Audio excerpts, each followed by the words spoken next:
Right. Good evening, everybody. Welcome to the June 12th Board of Education meeting. Can we have a roll call, please? Ante, Here. Livingston, Here. Munsell, Here. Parsons, Here. Rolowitz, Here. Teterich, Savage Williams. Here. Force of habit. Oh, that is hilarious. She'll like that. All right, the first item on the agenda is written communication. Dr. Davis, do we have any written communication? We have no written communication this evening. Okay, great. The next item, items for information, is a report on the social consciousness programming. I'm looking forward to this.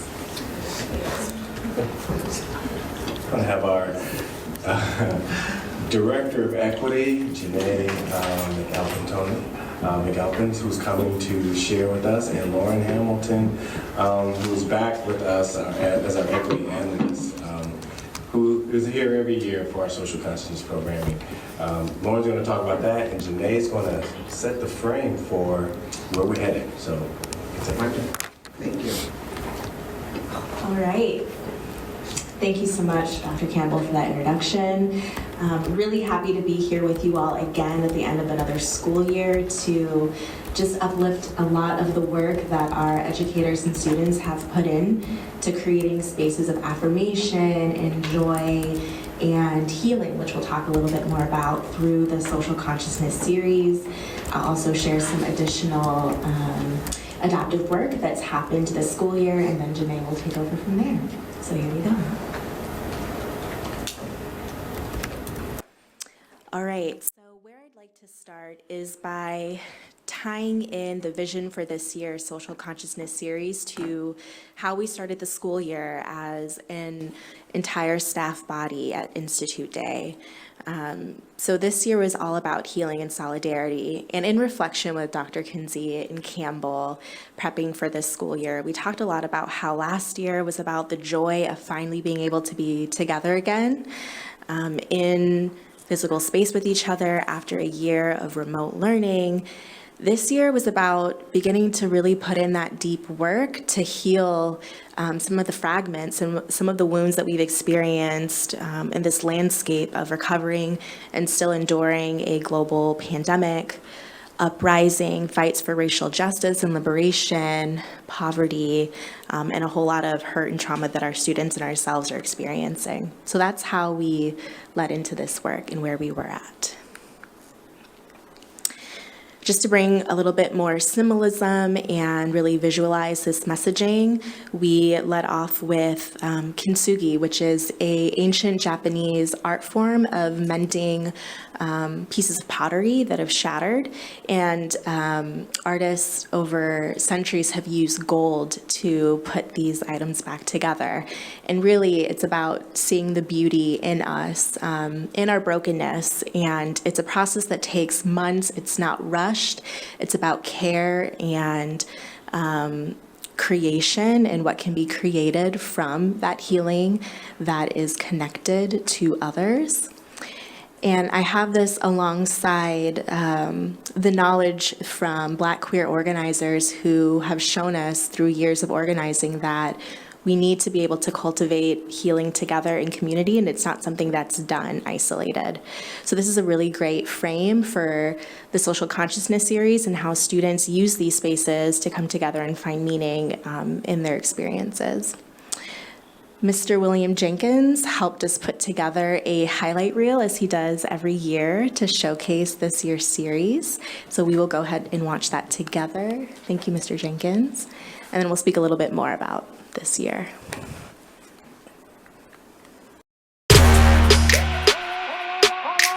And we are here to lift you up and to show you what you are capable of. There's a lot of narratives out there about us, and sometimes we lose ourselves within the constructs of white supremacy, but not today, all right? Not today, all right? I think it is vital that they have a chance, especially in a school this size to come together and see who else is in their own racial and ethnic group and get a chance to connect with them on issues that they share in common. I don't think this is about separation. I think it's about focus. And I think those two things, those are two different things. It's not about excluding other students. It's about including ourselves.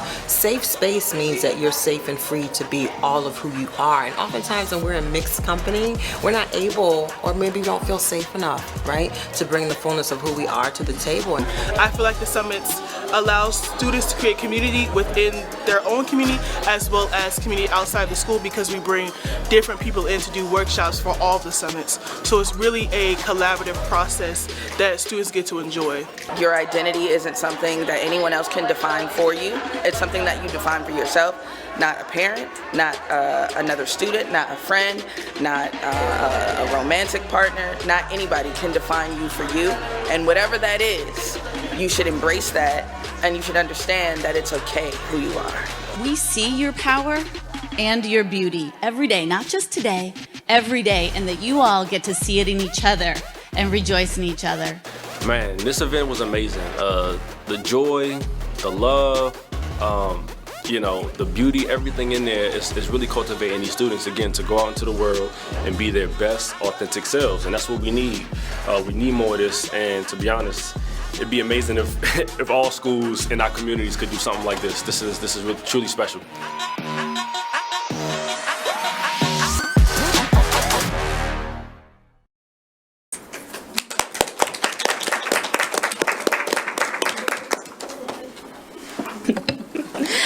Thank you, Mr. Jenkins. Where's my clicker? Here we go. So typically, I like to get up here and share a number of highlights from each of the individual student events in this series, but I'm going to let the report speak for itself this year and just kind of lift up some things that aren't isolated. So in the series, we have 5 student events, as you know. We have 4 student summits that are based around identity. So we have the Latinx Student Summit, Black Student Summit, our Middle Eastern, North African, and Asian, or MENA Student Summit, and then our LGBTQ plus Student Summit. Last year, we also added programming to the series that allows students to speak to the intersectional experiences they have around disabilities as part of the abilities community.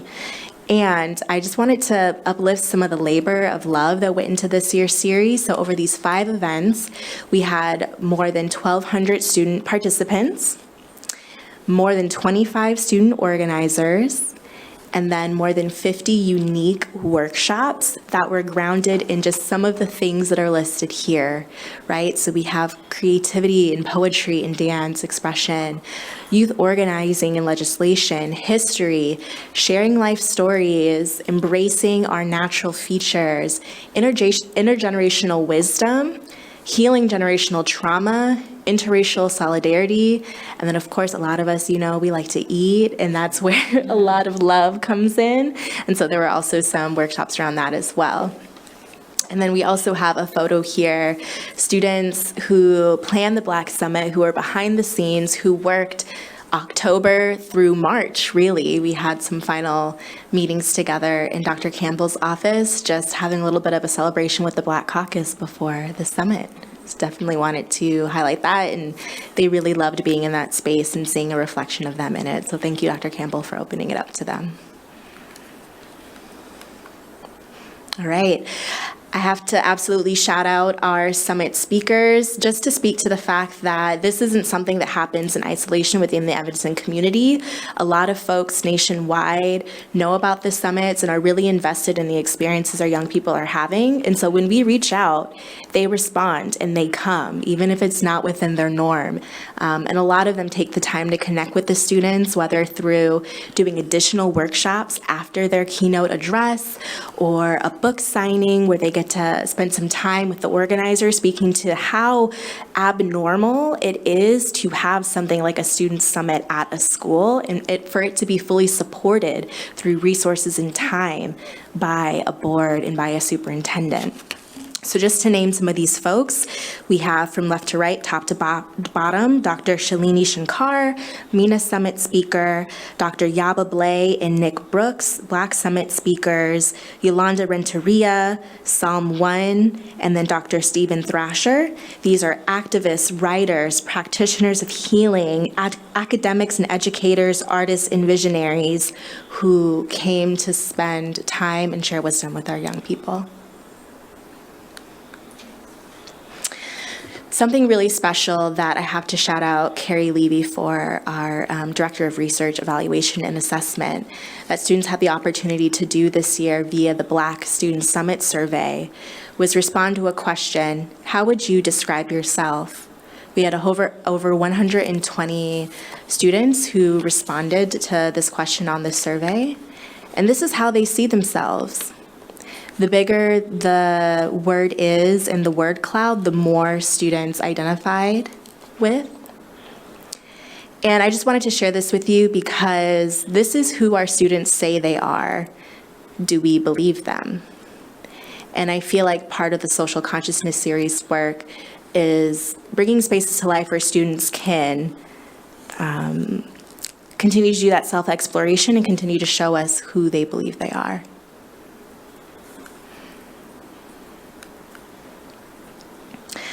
Looking ahead, when I was putting this slide together, I was like, okay, how do I quickly just list the number of things that we've been working on that are going to launch next year? And so I was like, you know what? It was in the report, so I'm just going to put it back up here. What you can look forward to, in addition to the summits, are disability community doing some additional programming. There's going to be an anti-racist student workshop, another residence experience with Calvin Terrell. And then we're also going to launch programming that centers the contemporary and historical experience of our Indigenous relatives in this community. And something else that I will say is that a lot of the labor that goes into this is carried by Black and brown women in this building. It always has been and it continues to be. So I thank the board, the superintendent, our assistant sup for the ways that you all have supported this, and I ask that we keep that moving forward so we can sustain it long term. Lastly, the students want more, right? Summits. This series has been a huge success since it started with the Black Male Summit back in 2014-15. They're specifically speaking to wanting opportunities to teach each other about their different cultures and racialized experiences. So what does it look like to come together in a student event where everybody is learning from each other? And with that comes questions of, okay, how do we build capacity to add more programming to this series? Where does that come from, right? And so I'll wrap up this portion of the presentation just by leaving you all thinking with that. What does it look like to support the women who are doing this work to actualize these student visions long term? Cool. All right. So, do you want to do this part, or should I? Okay. Real quick. So some of our additional spaces where anti-racist work and conversations are happening, connection and development, include all of these things. So staff-facing spaces include the building leadership team, some of these internal teams, a racial equity team that was created by our Teachers Council that started this school year, talking circles with Dr. Kinsey. So Dr. Campbell last year started this tradition with his talk backs to really keep a finger on the pulse of what staff are experiencing and using that information to make some real-time shifts and changes as needed throughout the school year and just to generate that trust again. Training on restorative practices. We trained over 135 staff members on that really important work and are making sure we're tying it with racial equity and what it means to be racially just as we talk about shifting to restorative culture in this building. Janae began a radical reading circle she can speak to more about, made up of Black and brown women, just to give us space to connect with each other. We continue to have our district equity leadership team, a district anti-racist, working group. Black, Brown, and Breathing returned for another healing series this year and offered some staff opportunities for engagement. And then we did an equity survey, which Janae will speak more about. And then finally, our student-facing spaces included new lunch spaces for queer identifying students, Crunch and Cookout, just to give them a space to come together, Kiki as we call it in the community, and just have some time to relax and enjoy a meal. Black, Brown, and Breathing again was back for a monthly activation. And then Janae and I, along with some other Black women in the district, launched a mentorship group that we're still building with Black girls called Shades. Janae. Hello, everybody. I am so excited to give you all some insight about what we have going on during the next school year. So, Lauren, you did a fantastic job. So first, we created a survey. We used people from DELT, which is the District Equity Leadership Team, and also DOG to help us create the survey. And then we gave the survey out. We had about 382 people respond, which was fantastic. We were so excited about that number. Then the data dive came. And so we had to look at 382 individual responses. And we did that last week. It was really interesting. Some things that kind of popped up were a lot of issues around trust. I mean, that was the number one thing that came up. Trust between staff and each other, and then trust between staff and their supervisors. And there was a lot of things that pointed to historical trauma in those surveys. And so what we want to do, and what we're in the process of doing right now, is taking those survey results and making them into 7 modules. So next year, we're going to have equity leadership, equity learning teams. And those equity learning teams are going to be based on the results of the survey and trying to write some of those things we see in the survey. So this first year, which we're calling, what do we say? Season 1, episodes 1 through 7, are really going to be focused on communication, collaboration, and community. We felt like that was the foundation of all the things that they said that we need help with from the survey. And so this year, and this is, we're planning this out to be about 3 years long. And this first year is just going to be focused on that. We have a number of teachers and support staff and administrators who have come in to help us create the curriculum, which is the process that we're in right now. So everything is being done collaborative, and we're trying to get as many stakeholders involved in the process as possible. So that's one of the biggest things we're doing next year. Some of the other things, we're going to continue doing our radical book study. Last year, this past year, we read Ratchetdemic. And next year, we're going to read Street Data. And the hope is to incorporate some of these things that we're learning from these different authors into our equity work in the building. So this first round was really full of Black and Brown teachers, and it just so happened to be that. We did have some non-Black and Brown teachers, but it just happened that way. And it was beautiful. We had some great discussions. It really became a really nice, affirming affinity space almost.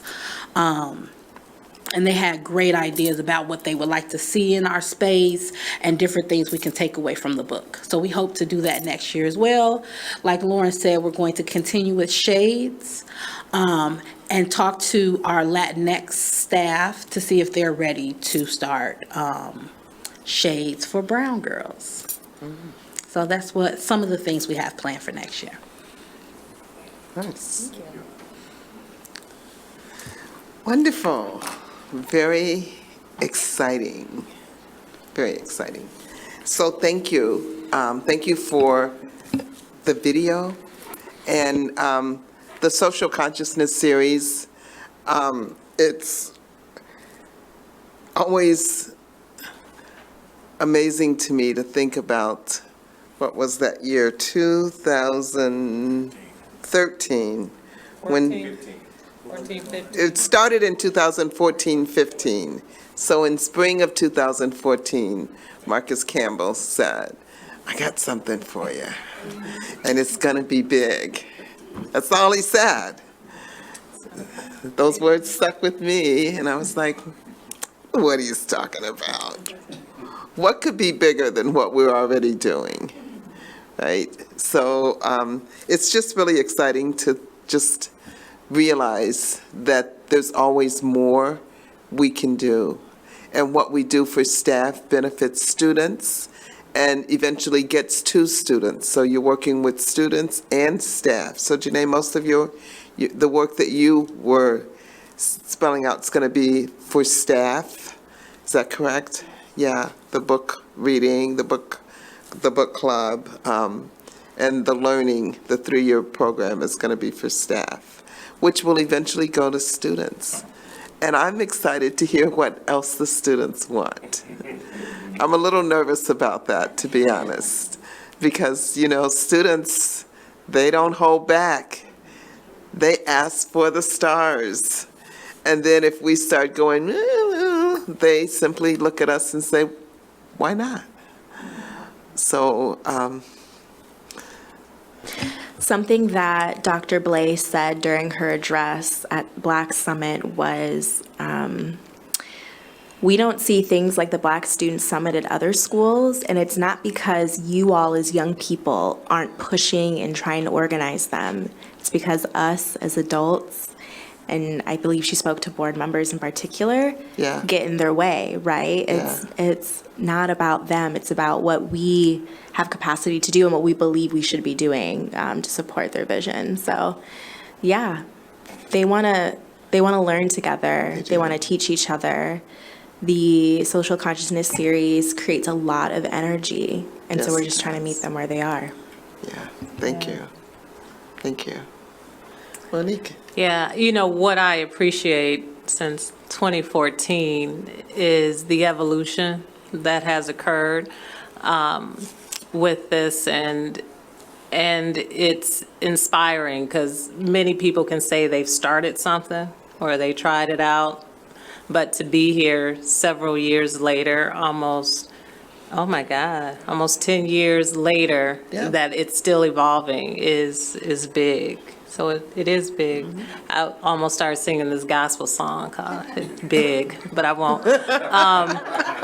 But you asked the question, or you laid it in our lap, and I didn't ignore, you know, I picked it up. You showed the solidarity, and then you said the question, you also told us that this work is being led by women of color, particularly Black women, I'm assuming. And you wanted us to think about what support looks like for them. So I'm going to ask you, because probably with the exception of a few of my colleagues that are in this work, like really in the work, I get in it when I have to, but there's a few of you that stay in it. So I don't want to tell you what I think support looks like. I would rather you tell me what support looks like for you, and as board members for us to take that in. So if not now, you know, when we meet again, that comes up, or knowing you, Lord, you probably got something.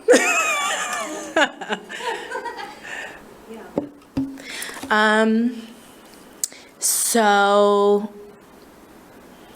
the summits, the Social Consciousness series happens because the district is willing to put resources behind it, right, to actualize these visions. What a lot of us need as women who are carrying this labor is either time built into the day, right, through duties or PD release time to be able to come together to build these, or honoring of our time through a stipend or honorarium, something that allows us to have sort of an exchange of that labor. Right now, it's after school, 5 to 6:30, Saturday meetings and planning sessions with young people, and trying to figure out how we balance our full plates as professionals here with our primary hats on, with our roles, and then also make all this happen. How are we building in the time? Are we paying people for this labor? Janae, do you have anything else? Amen. Yeah, I mean, I appreciate that because we can talk about our social consciousness efforts or our diversity, equity efforts or our anti-racism, efforts and so forth. But if we're not putting the resources behind just your bodies doing it, then there's an expectation that you'll just continue to show up and do it, right? And so in 2014, I think I volunteered. And you met with the volunteers on a Saturday to get us ready for whatever we were walking into. And at that time, I was just a parent. I had no idea what Dr. Campbell's vision was, right? But I knew I wanted to be a part of it. And right now, I'm sitting here wondering, okay, well, that's a lot that we're asking you to continue to do, and we've been asking you to do it for 10 years. And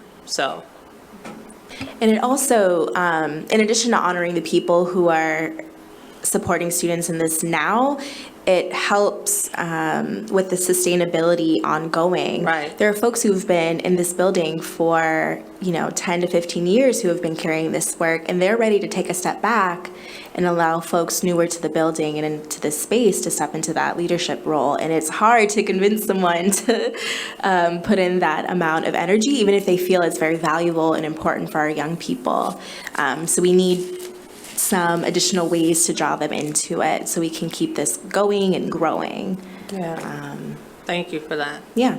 Thank you for asking. One of the things that I remember about Dr. Yavableh when she was at Summit, which was the first time I saw her speak, was that she talked about the black women particularly who carry this work.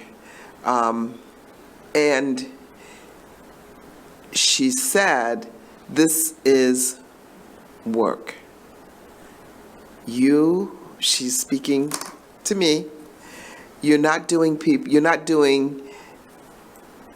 favoritism work. Folks aren't allowing you to do the work. So she really she really emphasized the fact that people who do this work should be paid to do this work.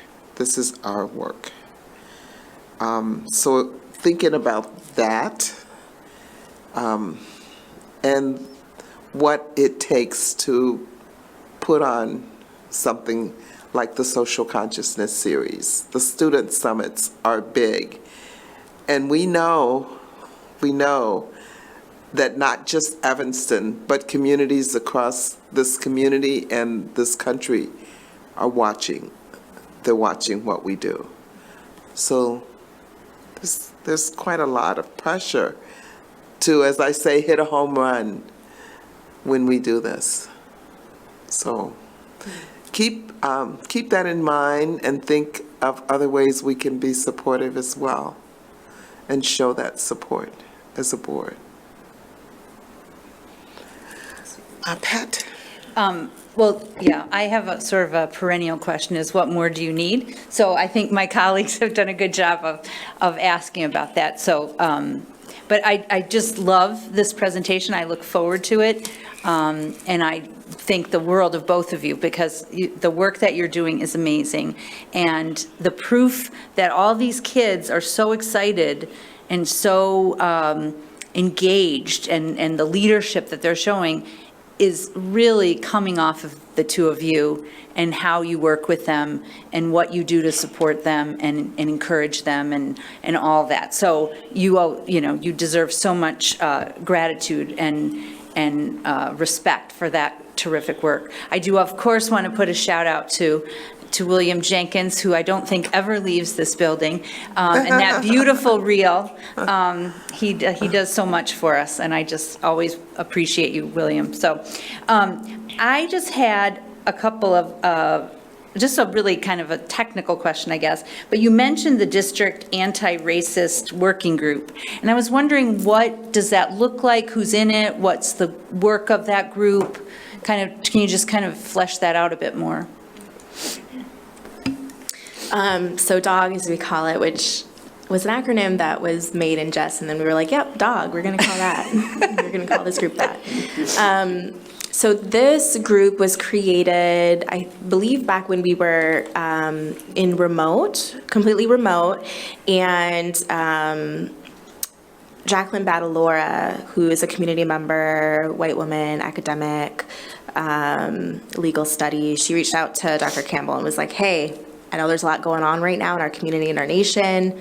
I'm willing to support. What do y'all need? So we created DOG to give any staff member an in to ongoing conversations and deep reflection on their practice and personal lives through a lens of racial justice and equity. So we started with Jackie Badalora, and then last year, still leaning into outside facilitation, we partnered with Corey Wallace and Christine Saxman, and this year we decided to lead this work internally after having a couple of years of support by folks in our community. And DOG has been a space of preparation for 2022-23 because we knew that Janae was advocating for equity learning times to be part of our professional learning calendar and expectations for 23-24.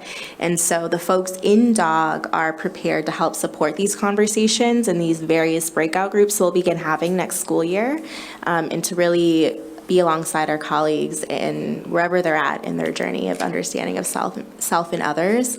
So it's had a lot of different iterations, Pat, but that's where we're at this year. It was a year of prep for next year. Mm-hmm. Thank you very much. Mm-hmm.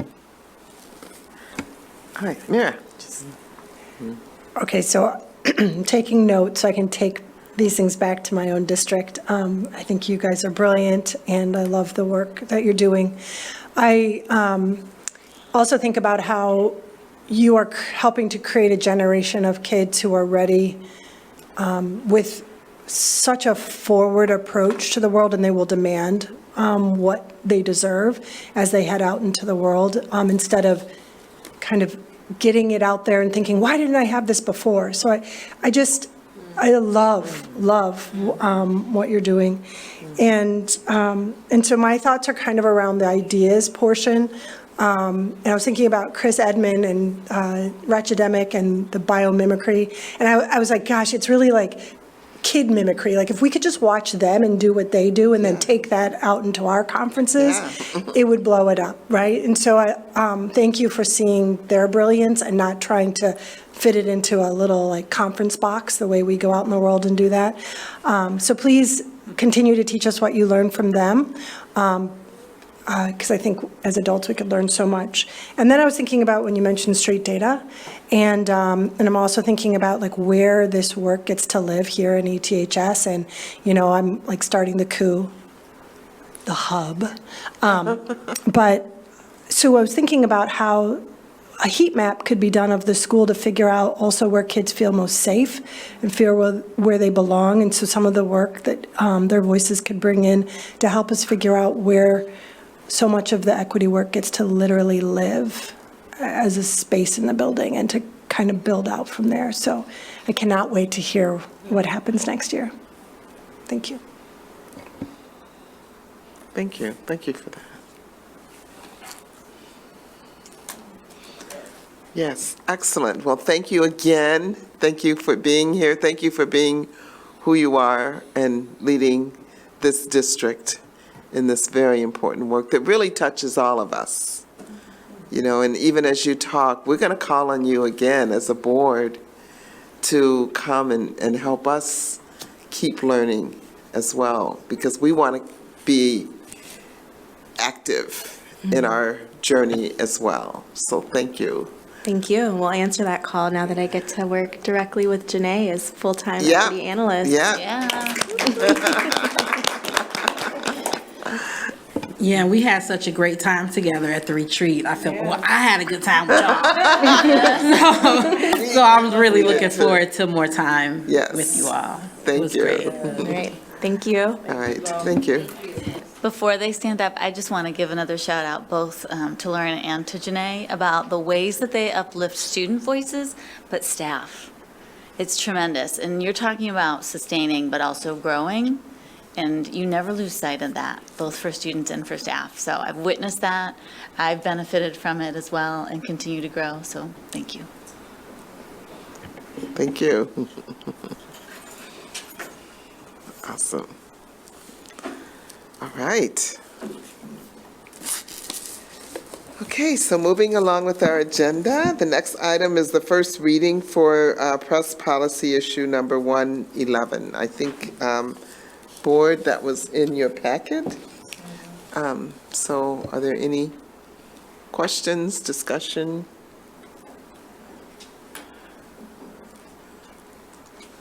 All right. Okay, good. Okay, so we are at our discussion around the district goals. So I wanted us to have some time, and we do. We have some time to talk about goals, our goals, and I know that some of you shared a little bit. I know Pat did. So I think what I'd like us to do is just look at all the information that we have, and we'll just take one goal at a time. We have 4 goals. So we'll take one at a time and just talk about the language and see if we can come up with a consensus on the wording for the goals. Does anybody have anything they would like to say to open this conversation up? We consulted with the Alma group. We had input from staff, and we had meetings with the community.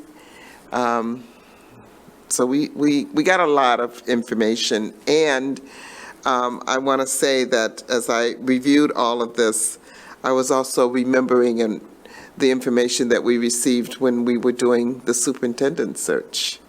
I think that was really helpful as well. So I think collectively, we got a lot. Do we have a link to the goals somewhere? Because I have nothing in front of me. It's in the financial packet, I know, but. The current. No. The markup Pat sent The us markup separately. is Yeah. it's on the Google Doc. Yeah, I know, but I don't have it here. Is there a link that we can open? If you go to the March meeting. March meeting, good point.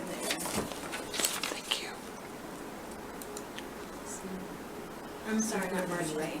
May. One The of other those M. months. Oh, Marcus just went. Yeah. I thought we were going to, There's the edited version is in the May packet. It's in the May packet. Yeah, and it's redlined, and you see the different options in there. there was nothing in the current one, so I just totally.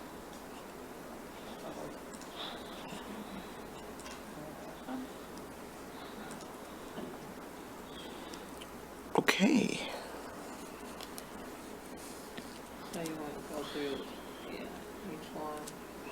I just want to go through each one. Well, I don't mind if you want someone to start. I'll start. So in terms of goal 1, I liked a lot of the changes, adding the word structural to racism, as an anti-racist institution. I thought those were good additions.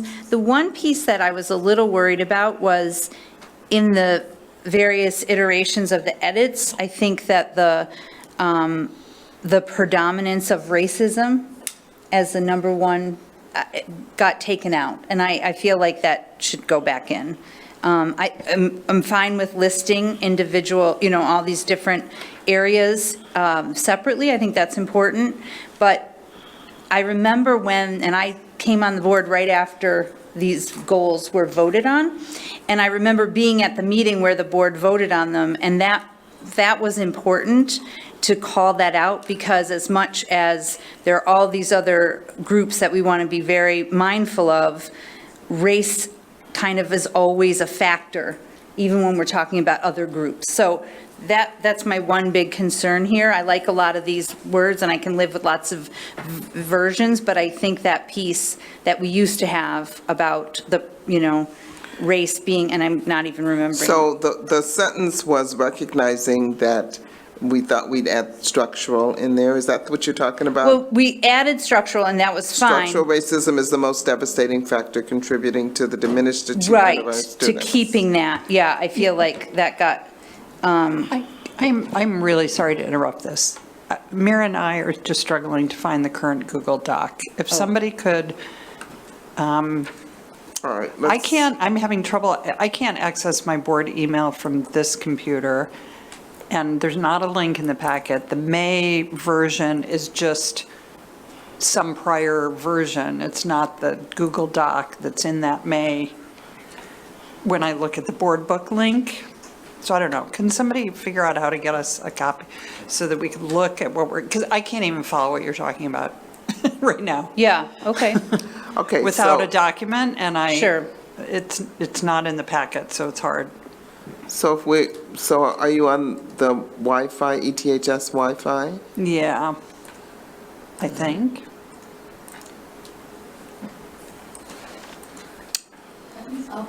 I am. Okay. Okay. All right, let's take a few minutes and just do that, because I want everybody to have this in front of them. Yeah, that would be good. Well. Oh my God, what a mess.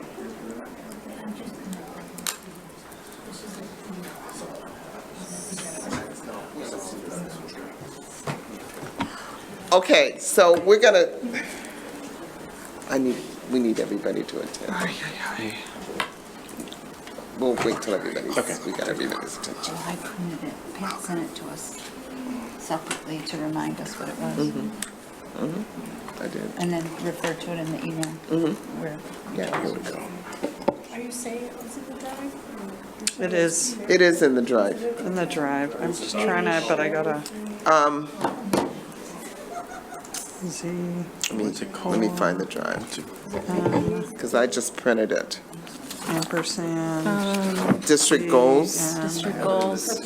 Goals. Yes, I got it. You found it? I didn't. Yeah, can you send me? Okay, fine, I'm still just signing in my fucking Google. Let me see if I have the link. Yeah.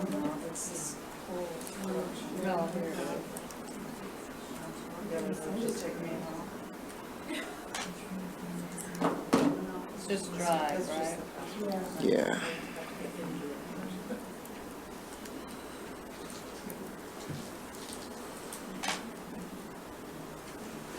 Yeah, I have not opened it.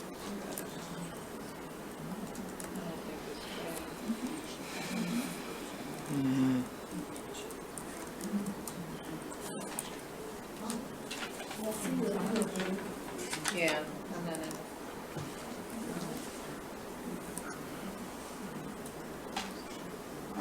Jeez. Where's my phone?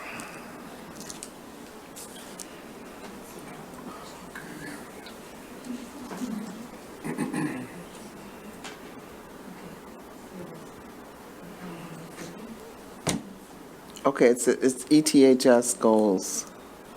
Yeah, ETHS district goals? Yeah. Yeah, we're in it. Lisa's in it. Sure. I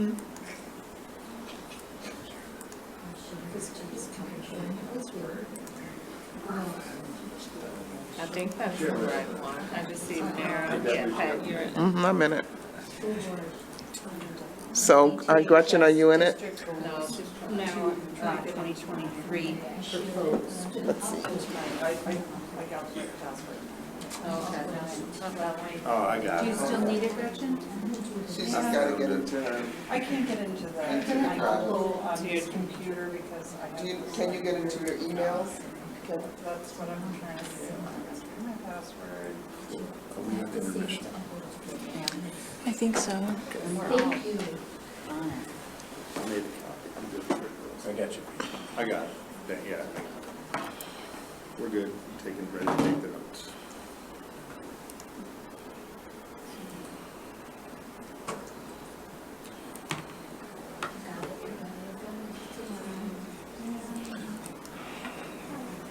Still want to recognize Miles before we continue. Yes, yes, yes.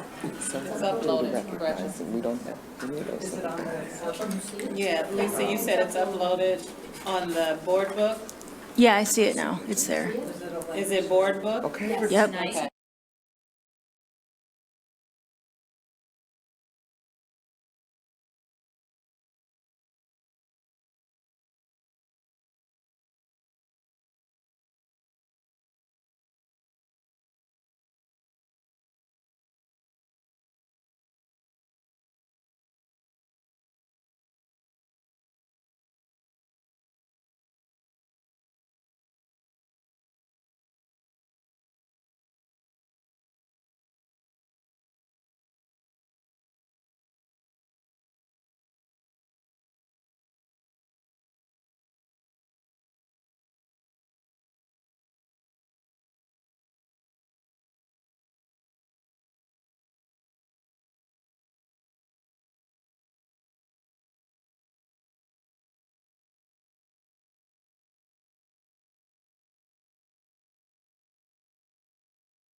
Pause us for a moment. Dr. Campbell is going to recognize the student that's here. So, board. Just had a little bit of a miscommunication with the athletic department, but that's okay. Yeah. I want to ask Miles Grandjean to come to the podium. Come on up, Miles.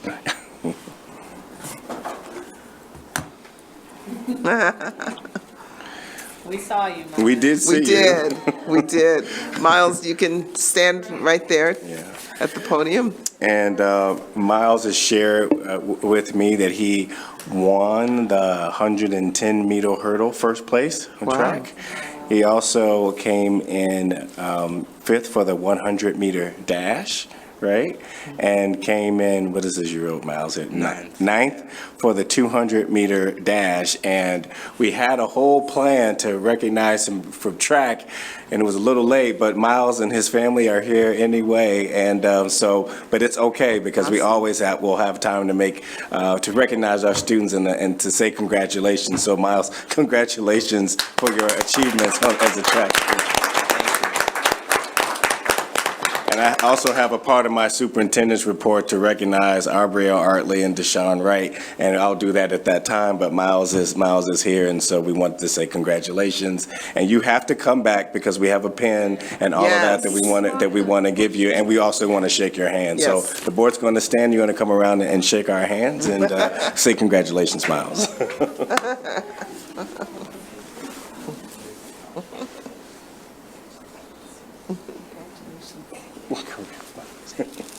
Congratulations. Congratulations, you're fast, huh? That's tremendous, and thank you for getting He's one of yours. You know he's Yeah, from where? He's a white camper. Oh, from where? He's a Y camper. He works at Echo? Miles, do you? Miles, don't you work for Echo?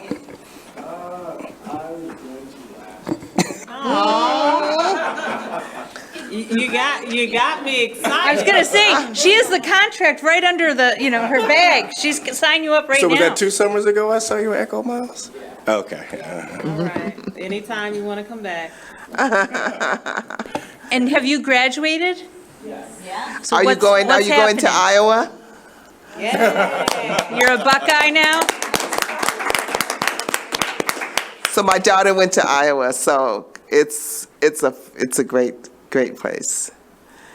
Congratulations. Yes. Really. Well, I enjoyed going. Yeah. Awesome. Nice. Great. Wonderful. All right. And you all are free to stay or free to go, but congratulations, Miles. Thank you. Thank you for Thank you all coming. for coming.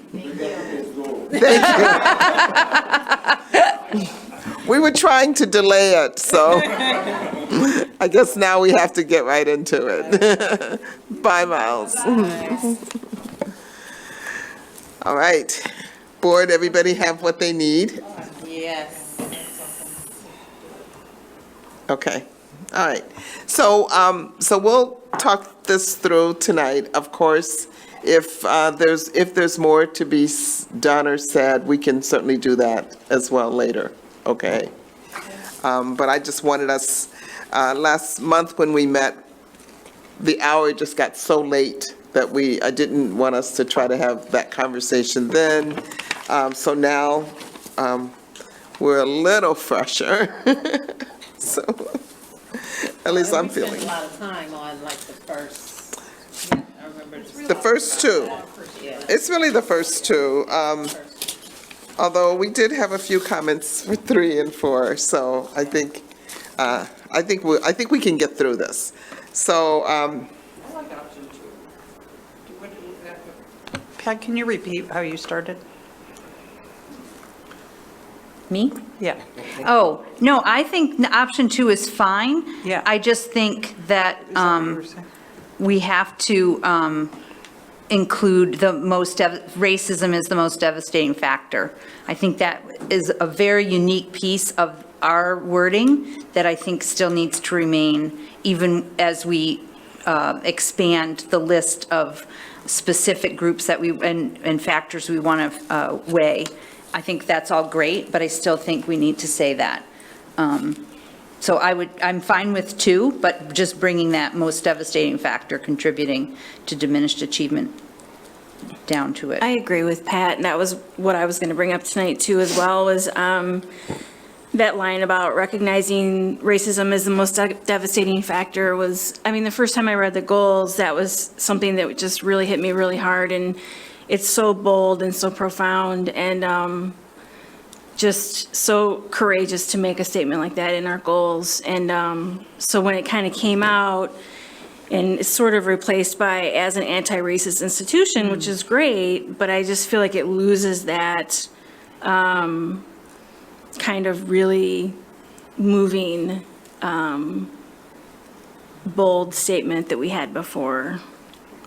so would we open it with, as an anti-racist institution, ETHS will dedicate itself to eliminating the predictability of academic achievement based upon, and then we list them, or should we do it sooner?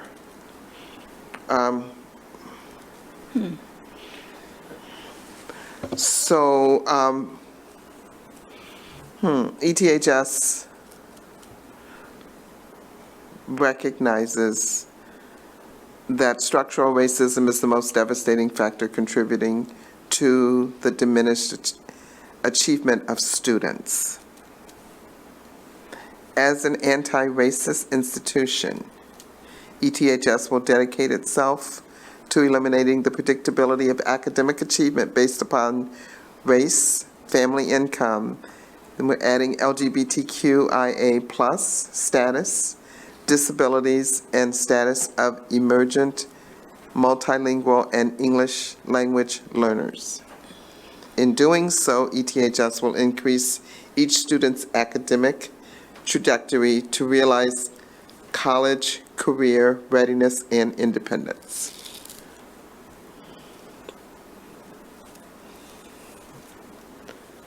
How does that sit with you? That's the first goal. And it's got to be a powerful statement. And I think it says a lot about us and what we believe.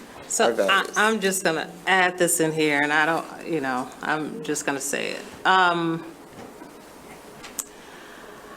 understand that it's important to create the list. Yes. I understand that.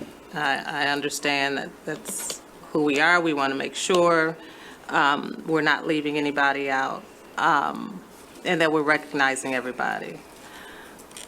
When we look at the data, if we're using the data, and we are using the data, should be.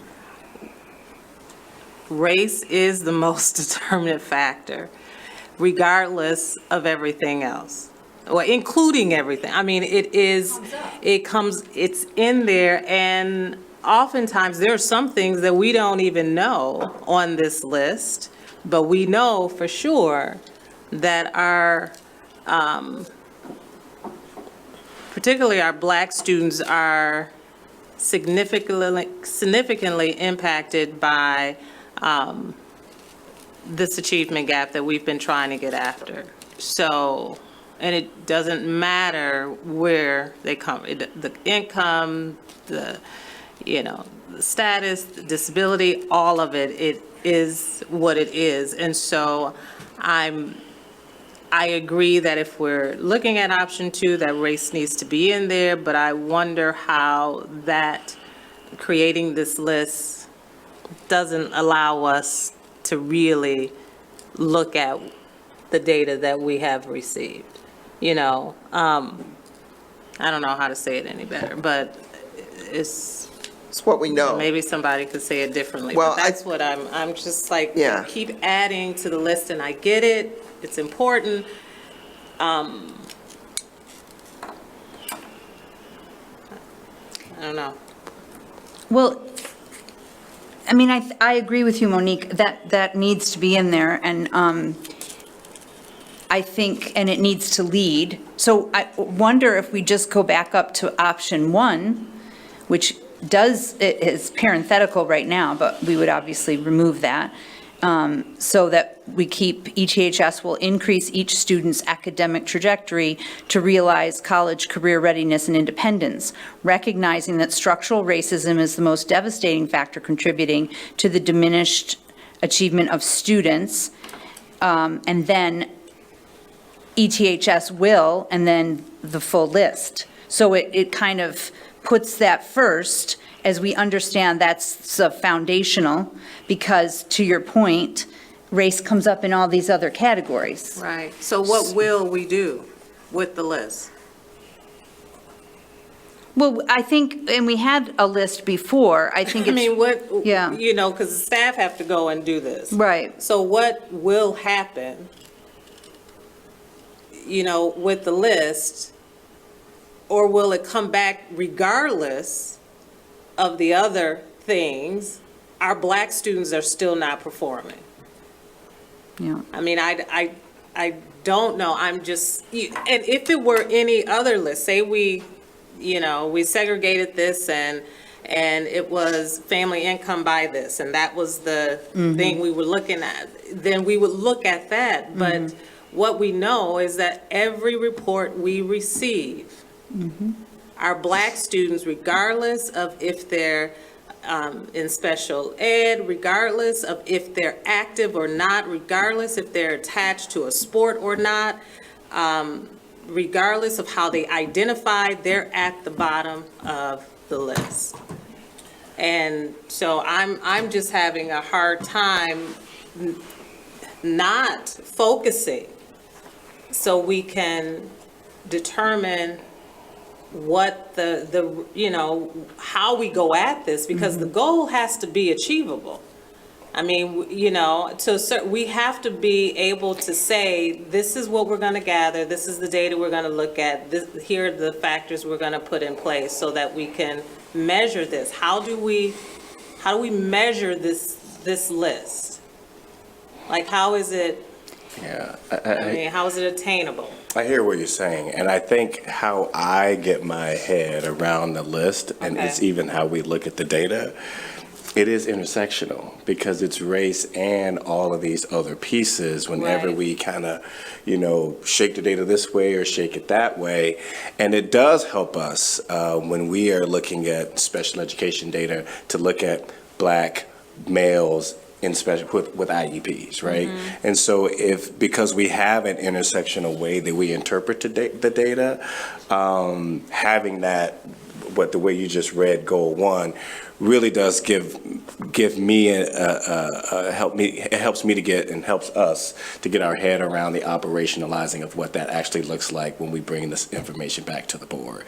So it's actually really helpful because we do look at these, we triangulate it, and we look at the multiple components of the student identities, because that's different if we didn't have race, and it would be different if we excluded race. You know what I'm saying? So it's good to actually have it all playing out, because that intersectional approach, especially as race is leading it, is driving so many other aspects of the list, if that makes any sense.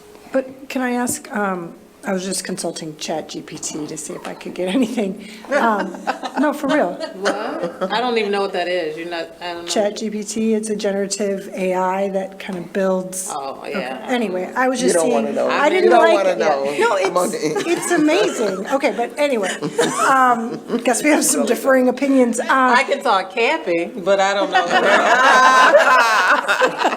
All right. We have different strengths. Well, let's just say old We bring them Chatty all to the didn't table. have a good thing, but what what I thought I heard you saying is different from what I just thought I heard you say, Dr. Campbell. So, no, I mean, maybe I'm wrong. So this is what I was going to ask. I'm wondering if what we're missing is a bucket category type in order to make sure that we do keep track, measure, and analyze all of the various groups, knowing that if we are able to bring up our students, particularly as you named our Black male students, then all kids would come up with that, right? I was thinking the same thing. So what I didn't like about ChatGPT is it said diversity factors, but what I think we're talking about is any demographic marker. Right. And so I'm wondering if we could say something and find a generic category label to indicate, because we're always going to also have more groups, right? It's never, it's And it'll just get insufficient. longer And Right. that's and what longer. I'm thinking, because I'm thinking in my head, there are groups that are missing here. Yes. Yes. But if they are, this is where we could say, okay, Racist. what's that? No, go ahead. But if we could figure out what is it called in our sense of our data, are these demographic markers? Are they, I don't want to necessarily call them identity, because socioeconomic status is not an identity. But I think if we could figure that out, then that we would say we want our academic success to never be predictable by a demographic marker or whatever it may be. So that's what I'm trying to search for, and wondering if that's what you are That's what trying to get at. Yeah, because yes. These are typically marginalized groups, some of them. Right. Some of them are. I mean, I really am glad we are putting race and leading with that. Yes, I think that's important.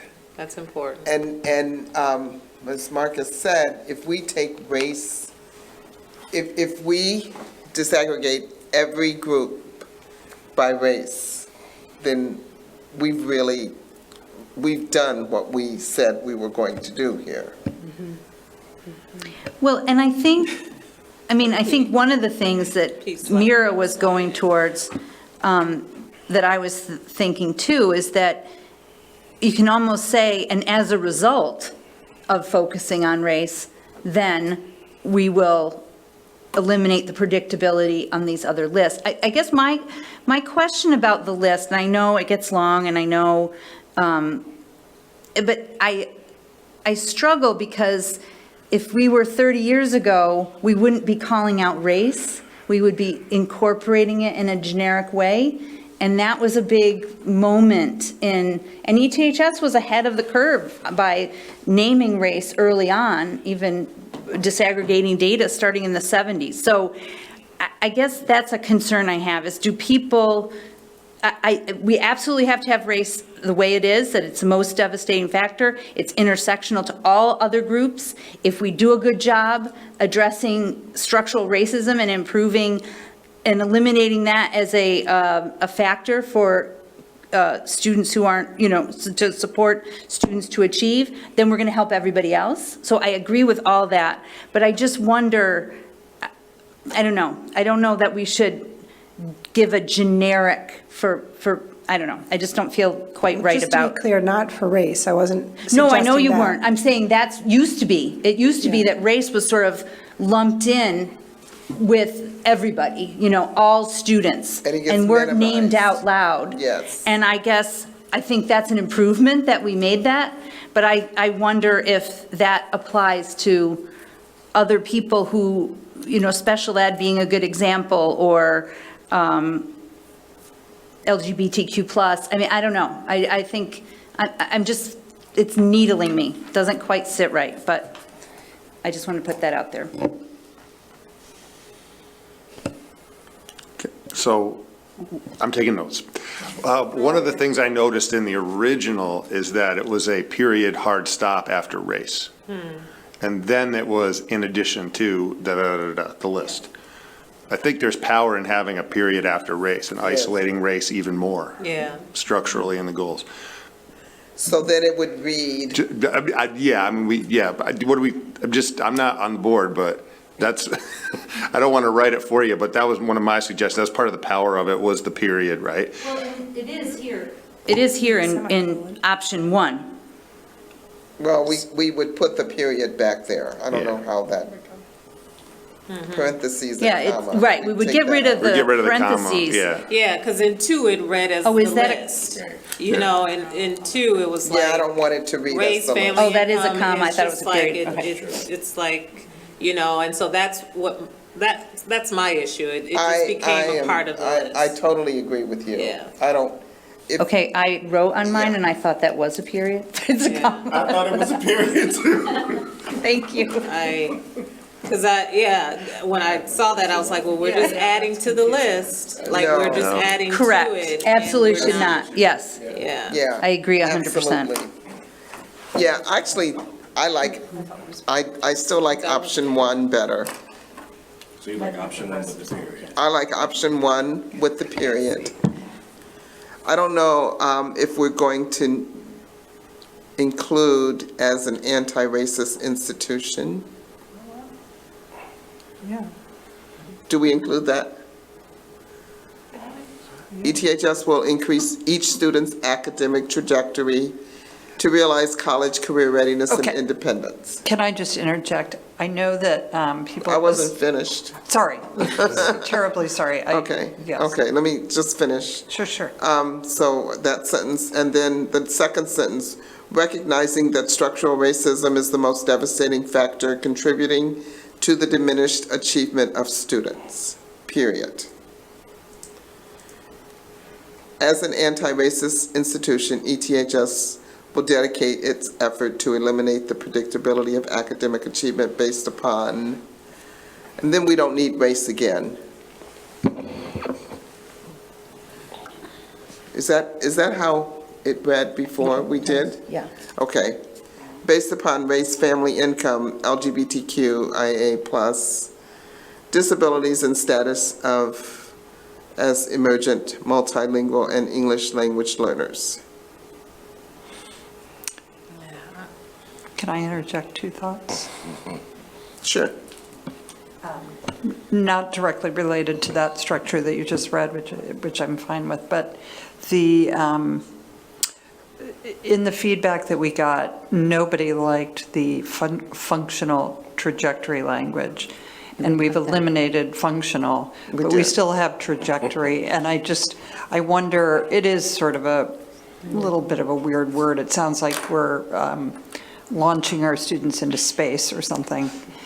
You know what I mean? It just has a strange connotation. So I'm wondering if we can fiddle around with that.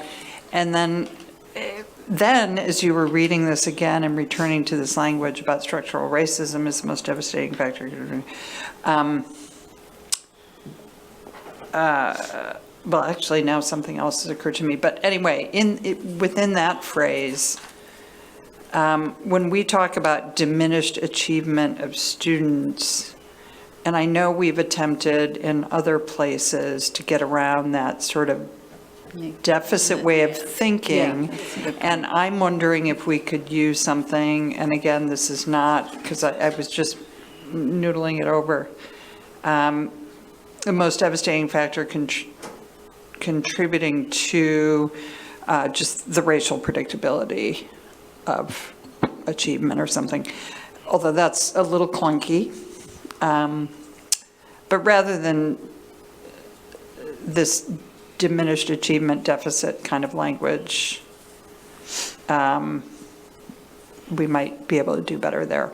And I'm also, I am trying to think about kind of punchier, shorter phrasing here so that we end up with not something that reads like one of those cobbled together mission vision statements that where you're trying to include every possible word under the sun and then nobody gets the point. And I think we're sort of on the verge of that with this goal, frankly, because it's got so many words. Well, we keep taking out words and then we keep adding more. Yeah. Although I still say that as the first goal, this is the. It is, it's a big one. one. We're leading with this one. It's a big one. It's the power. And it's really, it's everything of what we do. It is. It is, and as I was going through the budget, I was reading the goals in the budget, and many departments use our language in their department goals. So it is really important to have this goal. Okay, so here, just thinking out loud, ETHS will I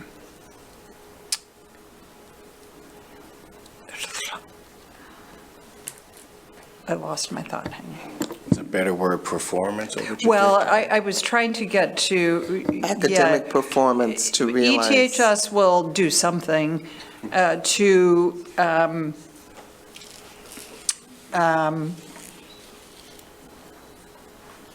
okay, I have to get back in my head.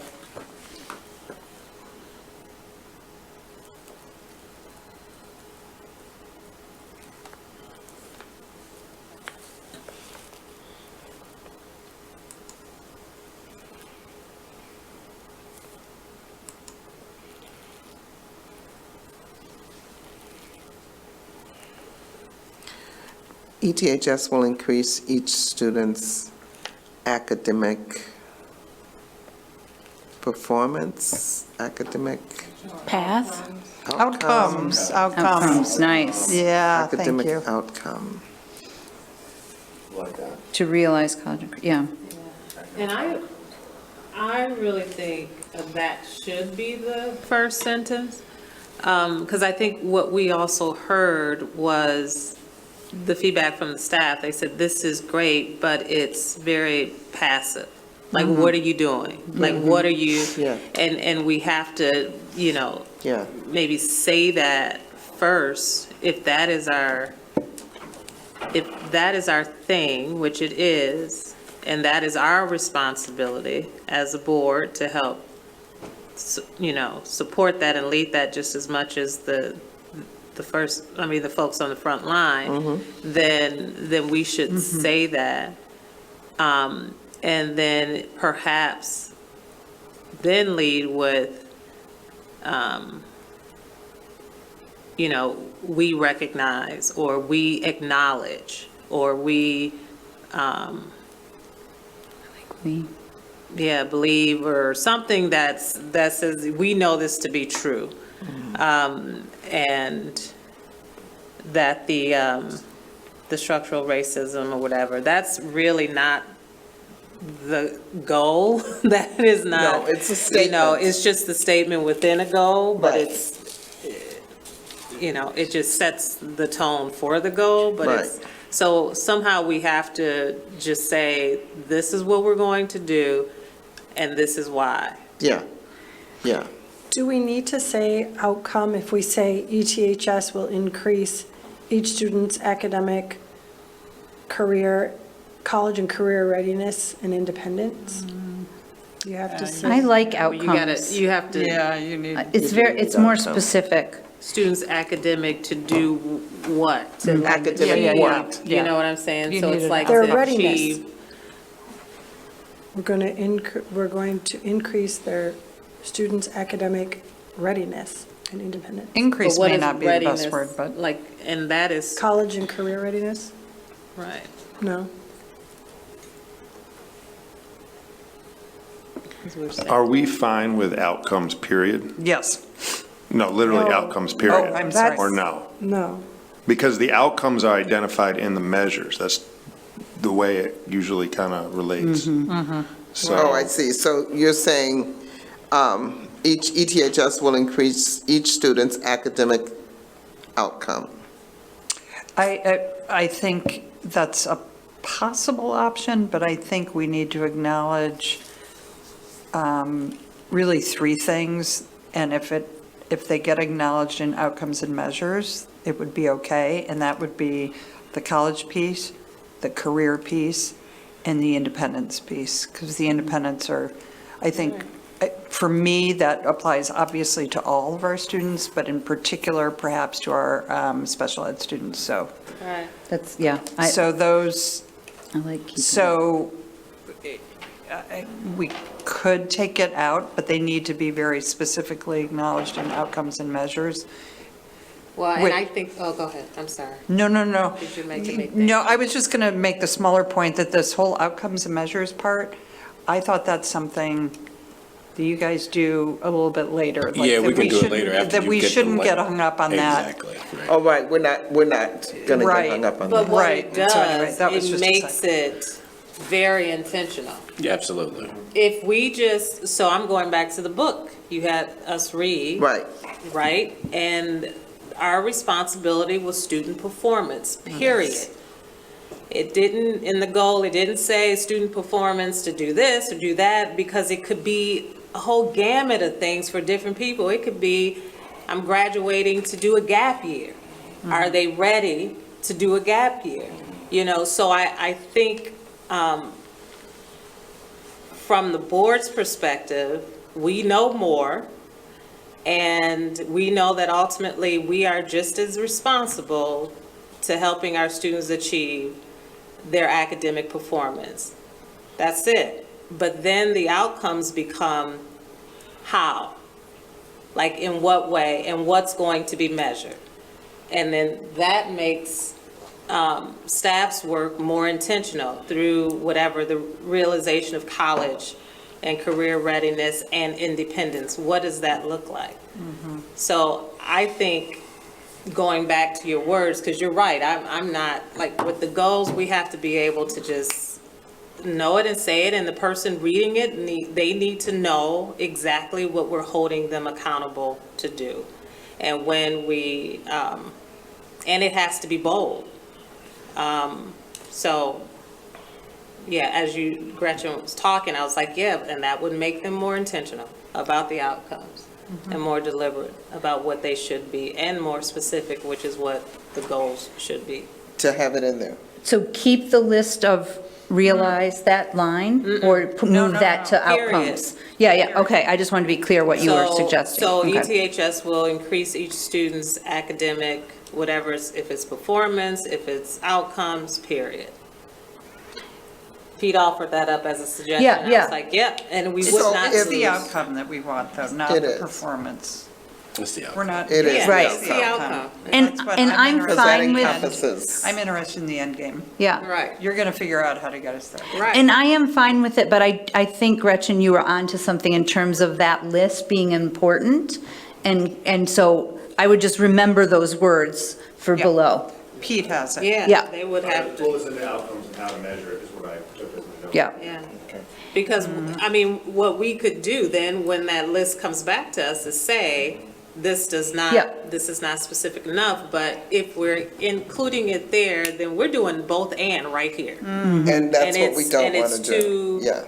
Yeah, no, I'm good with that. I just agreed with Gretchen that we should hold on to those concepts. And then I think the next sentence, Monique, I liked you added "we," because then again, that puts the onus on us. Recognize that structural racism is the most devastating factor contributing to, and I agree with Gretchen that diminished achievement is a very negative, but impeding, I thought was a good word, because it doesn't put it on the students as they are wrong. It's that racism is the thing. I like that. Getting in the That way. is good. So, Impeding. They said that too. Staff gave us that feedback too, that we put the onus on them instead Right. of with this goal, instead Yeah. of taking responsibility. yeah. I like that. Nice. And then we can go to the last sentence. I wonder if on the last sentence, I know we're trying for brevity, so, but I thought there was some discussion around two things that I thought were really important. First, intersectionality, and secondly, that if we're doing right by our Black male students specifically, we are going to be we're going to be lifting, everyone, because that means the instruction and all those things that we're attending to for, again, our focus, our number one, structural racism, is going to support. So I don't know if we want to say that, if we want to acknowledge that as a result of this, we will then also, I don't know if we want to, those aren't the right words, but the concept being, do we want to connect that by focusing on structural racism, we are indeed going to support all students, and we listed a number of groups. I think that's getting too many words in here. And We've actually, already I said think we structural we can make a statement, we can develop the goals, which then need to stand on their own for some period of time. In announcing our goals, I think we can make statements. It's a little bit like the legislative intent, right? If you are trying to interpret a law, you might look back on the legislative intent, or you'd pay attention to the legislative intent behind a law and that's the kind of thing that we can all articulate, support. Marcus could, working with us, we can develop a statement that would accompany the release of our new goals or some such thing. But we cannot have an entire page here for goal one. People need to just be able to say our goal one to one another. No, I'm fine in with the that. We just community. spent quite a bit of time talking about those two things. So, But I'll be honest with you, I'm not sure what we're saying. Like, what would be, if someone said to me, okay, Mira, what did everybody decide on tonight? I would not know. I was just going to ask Pete if he's getting a little bit of a summary of what you all are saying, because I have ETHS will increase. ETHS will increase each student's academic outcomes to realize, then the second part is gone. It's moved into the outcomes. And then we recognize that structural racism is the most devastating factor impeding the achievement of students. And now we're on to the third sentence. Okay, but for instance, and I respect you all so much, but I said I wasn't okay with that, and then we were like, yeah. okay, with which part, Mary? Just saying outcomes. Oh, okay. And then we're like, oh, no, that's okay, we can do it. And now we're gonna just, so I'm a little uncomfortable with our process right now. But I'm not sure if this is the time to, maybe we're just having fun. No, this is the time. This is different. That's why we're here. That's Okay. exactly why we're here. Okay, so, but it's really hard to hold what all the ideas are because I can't really see them, right, and on a document, so. You're visual. And I'm I'm trying so hard to having keep a hard up. time when Pat started reading and I had nothing in front of me. Yeah. Lisa, can you go make copies of? Well, I know. Or Pete can actually take notes in the Google Doc that we can display. Yeah, Pat, this is cool here, it's just that when we're shifting it and then we're kind of agreeing, I can't see the living document. Yes. So we're going to pull it up so you can see Okay. it. Yeah. Because I'm not, how is it that we're okay with just outcomes and saying it as a generic word when the specificity of the ideas around college and career readiness and independence, while I know they're down in the measurement, but it's for me, it's very much the same argument as why we would say race or why we would name structural racism. To me, there's power in, like, outcome to what end? So why are we just saying outcome? Why You mean like I don't think I hear you saying is outcomes for what? Yeah. For what purpose? Yes. And so outcomes, I would we need to say more about that. Like, Right. what are the outcomes? Right, so I would have said the student's academic, increase each student's academic, college and career readiness or towards or something, but I would name the actual things, yes. Like, I liked that in there. So I'm curious why we wanted to remove it. It should have been. It's up there.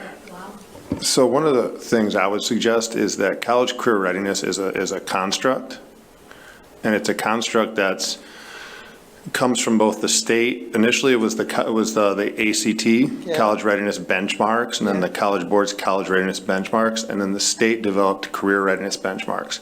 So if we want to link it to the state, we could define it by the state.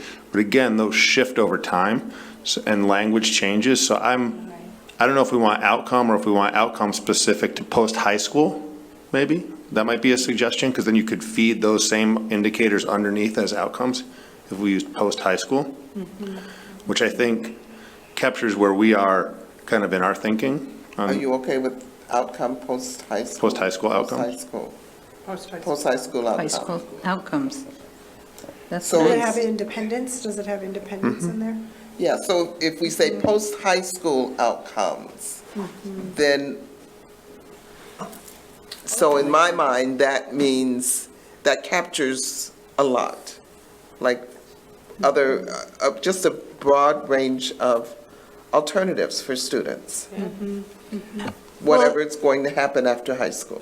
And it gives us some flexibility around the outcome and measures piece, which, we can hold on to the goals for a longer period of time. Yeah. And the outcomes and measures, we can, to Pete's point, the state and, all the required measurements have shifted over time, so we can shift as necessary within that without going through some wordsmithing of the actual goal again.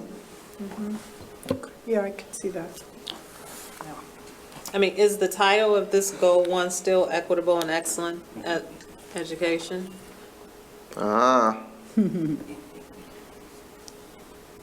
Yeah, I thought at one point we said, it sounded like they contradict each other or that they can't both be the same thing. Right, because an excellent education Like is we're equitable. trying to Absolutely. justify it. I like making that shift, but I think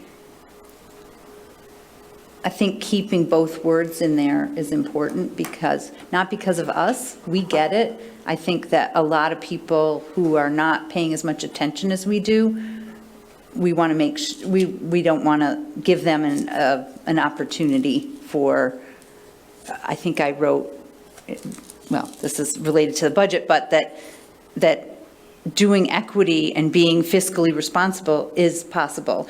Well- So I think we need to use that more for a public presentation than to us. I just mentioned it because it gives a headline to what the goal actually is. So, as we're rewording the goal, I just want us to remember what we're trying to do.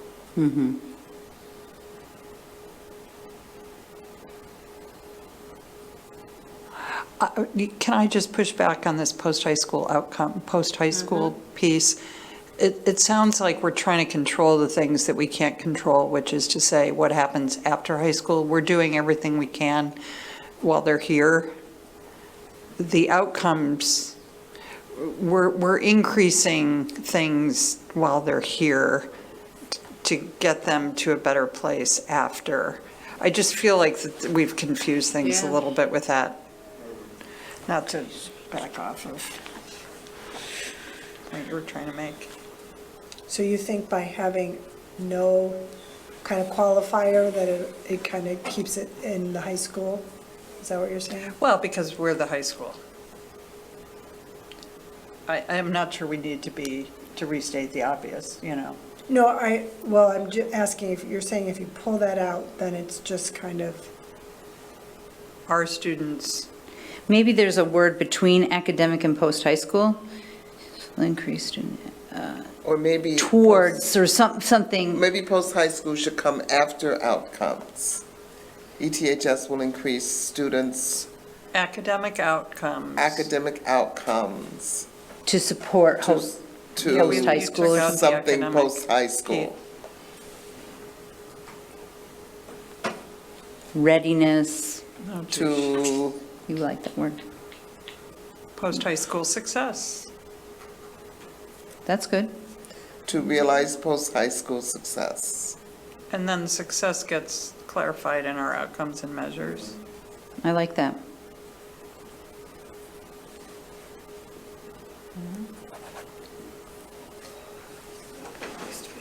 Okay.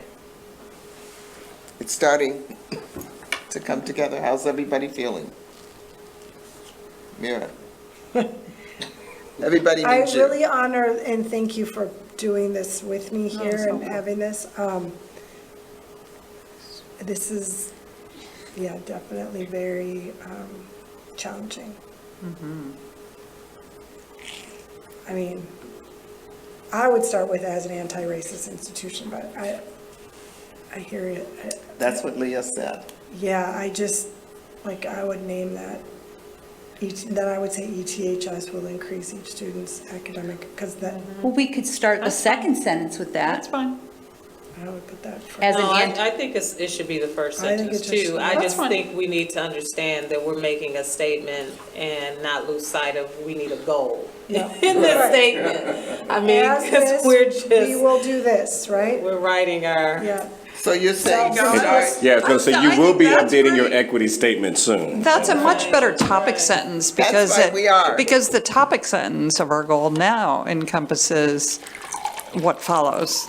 We've, you know, so as a topic sentence, I think we've captured the race piece and the, you know, what we're trying to do piece.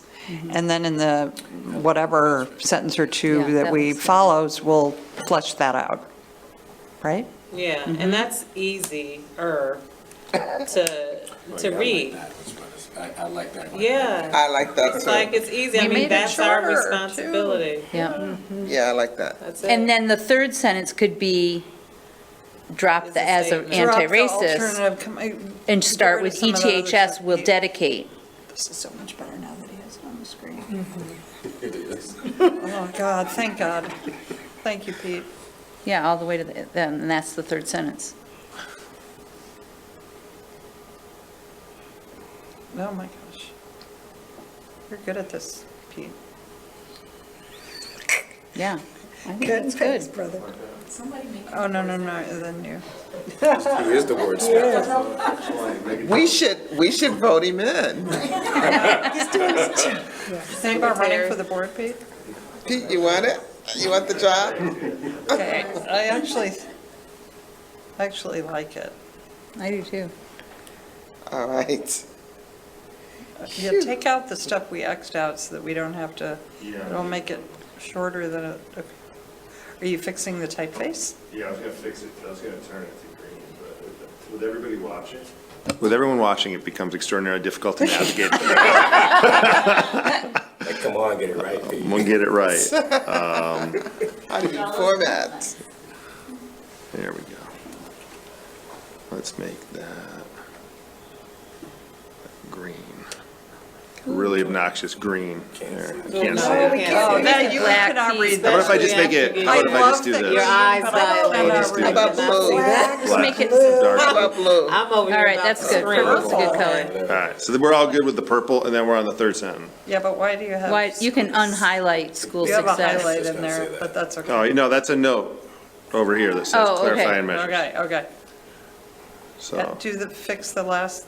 the last sentence, we're getting rid of to strive. Yeah, because we're just, Okay. it's Yeah, too we many just will. words. We just We also dedicate. didn't. We just will. Yeah. We will dedicate. We'll dedicate hour, its efforts? Yeah, Or hour. Yeah, I don't like know, that up to you better. guys. Hour.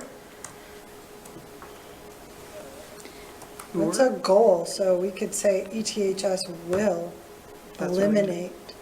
Yeah, we can do that too. Yeah, how about that? I You like can. that. You can just say, yeah, because that's a lot of words. That's nice, Mira. Will Good one.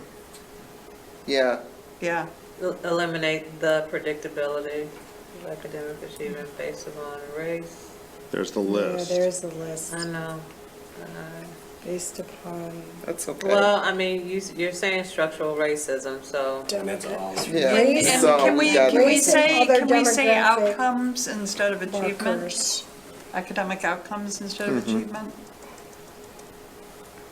Because I think that an outcome is somehow bigger than achievement. Yeah, it is. I don't know. Well, and it goes with what we've said. Yeah, around, right, so, right, it matches, all right. Yeah, no, I think that's good. I like it. It doesn't feel like too many words to me. Wait, there's something that's not lining up right. Based upon race, family, income, LGBTQ plus, disabilities. But what Yeah, happened yeah. to our list conversation? That's another one that felt unresolved for me. I So like are this. we've agreed by majority that we are having a list?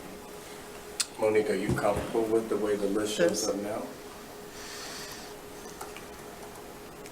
No, I mean, I wish we could just focus and. There, oh, Pete, you just did Okay. something. Okay, Yeah. that's Yeah. better. Something like that, maybe? Yep. Yes. Mm-hmm. Oh, I love that. That's Yeah. really very well Yeah. done, Pete. I was gonna say, I just wish. Good we to have could- English teachers We on could the- single out race, and you did that. Yeah. We did it. Okay. With those 3 words, that's good. Well, okay. Okay, connect that, the space. But I would, Mm-hmm. okay, I would be somebody who would vote for no list.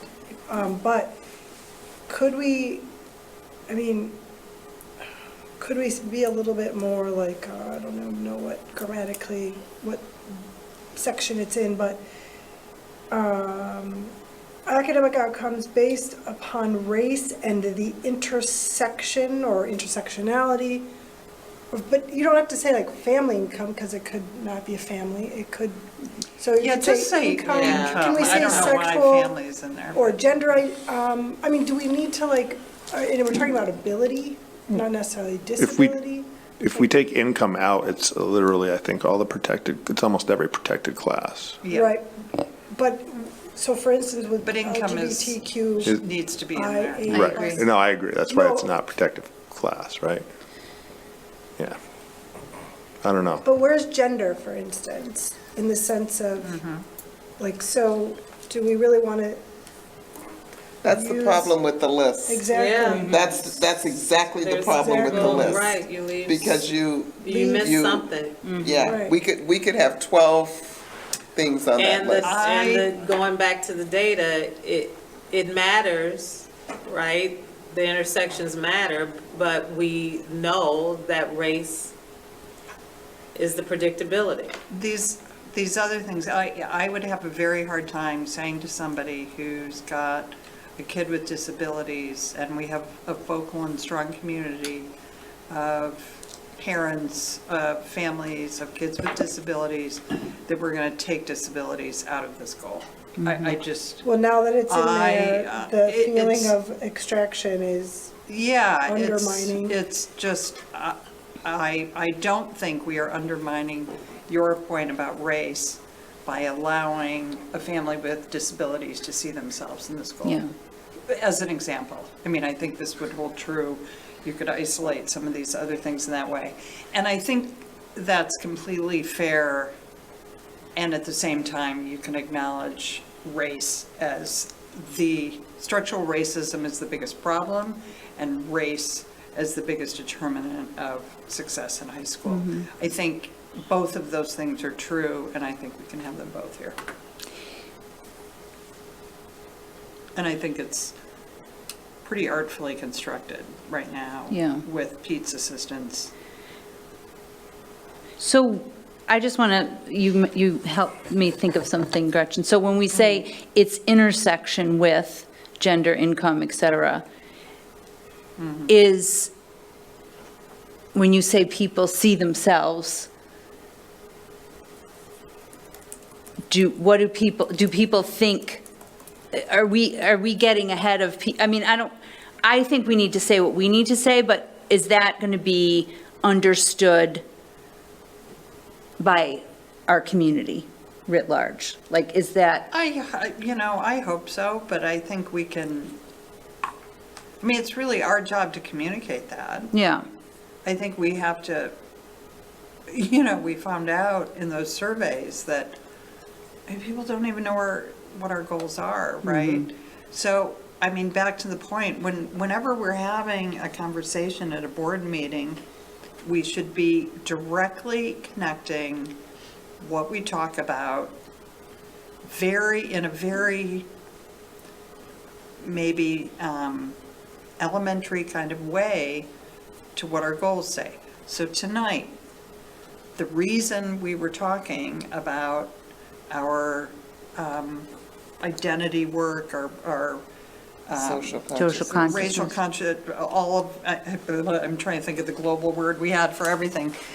The reason we're doing that is just not because it's fun and our kids enjoy it. It's because it's connected, not just to goal number 2 and well-being, but it's very directly connected to goal number 1 and what we're trying to do to lift up the academic outcomes of our students, particularly our students of color. And it's very, and then when you say that, it's so obvious that this is why we're talking about this tonight. But we need to be way more explicit about it.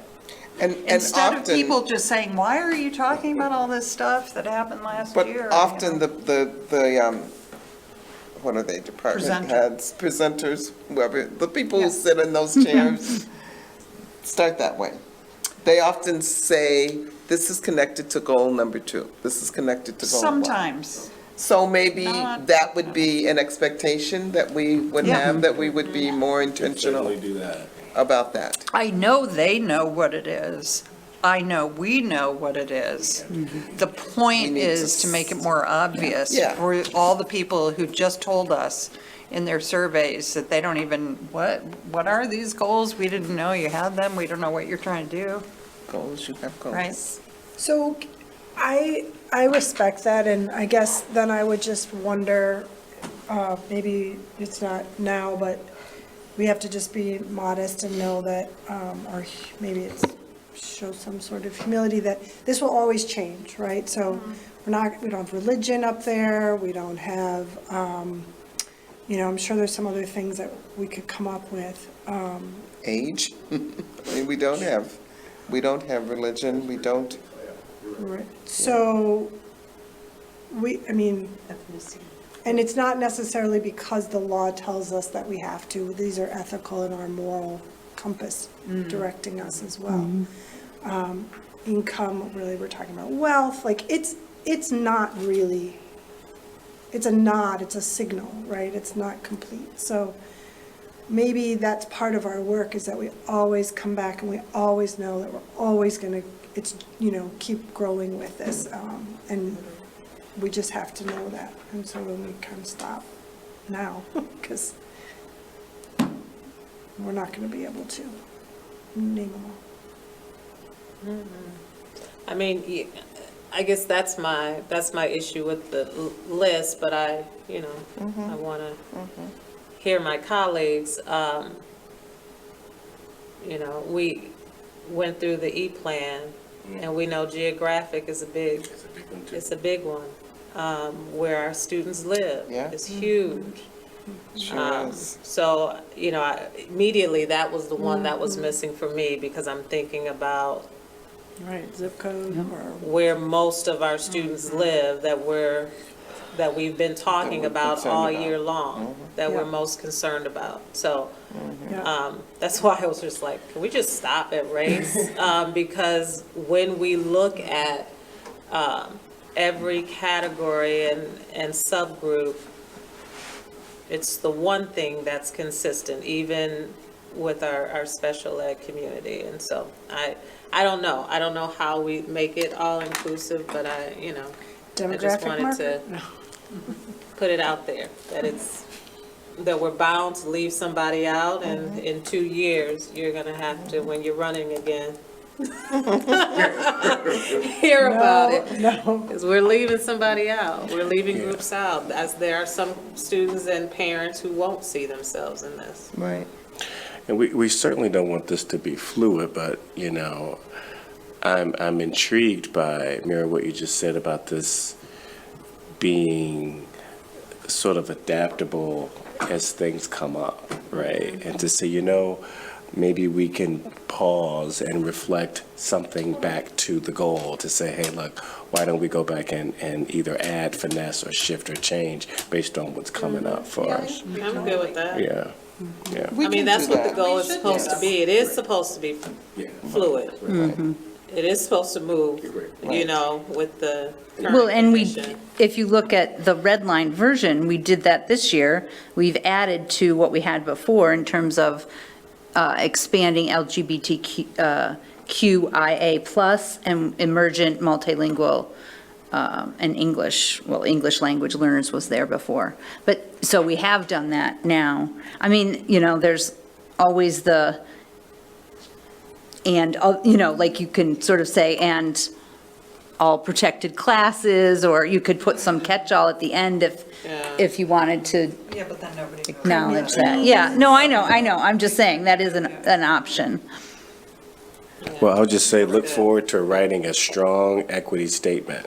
Yeah. Based on Yeah. this conversation. Yeah. Yeah. We have not looked at that equity statement since 2011, Woo, all right, well, let's go. so we are, Due for a review. we're due That'll be for, fun. that's our work next year. Mara, get ready. Let's just start like at 5 PM, Okay. okay? 'Cause I'm good with that. Yes, I do like those earlier. All right, should we go to goal 2? And just to be clear on the outcomes and measures, so staff is going to do work on that, Yeah, okay? that's Because I had not- some questions about what things were, but Yeah. I'll wait for. That yeah. is not. Okay. Yeah, I don't know, we shouldn't have even, yeah.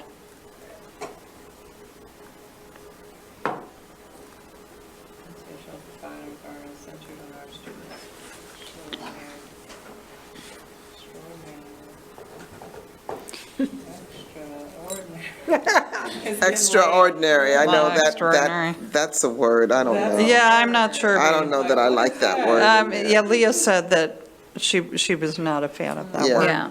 And I would tend to agree. I don't think Yeah. adjectives really have a place in our goals so much. I mean, it's easy to, I think we can talk about it that way, but Yeah, and I don't know, capacity is a weird word.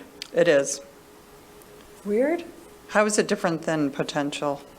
Well, It seems what like does, we're just what does saying the that same mean? thing You have twice. capacity and I don't? Like, I don't, doesn't everybody have capacity? Like, I don't know.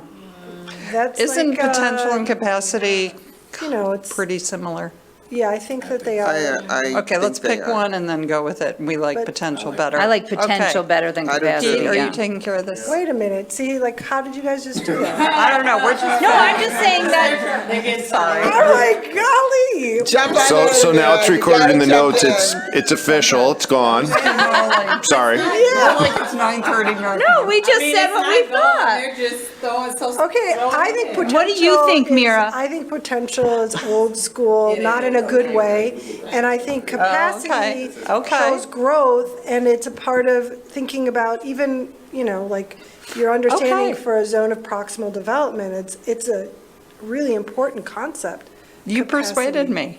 Okay, well, let's go. I can, yeah, if potential's old school and I was But does unaware. capacity have a judgment in it?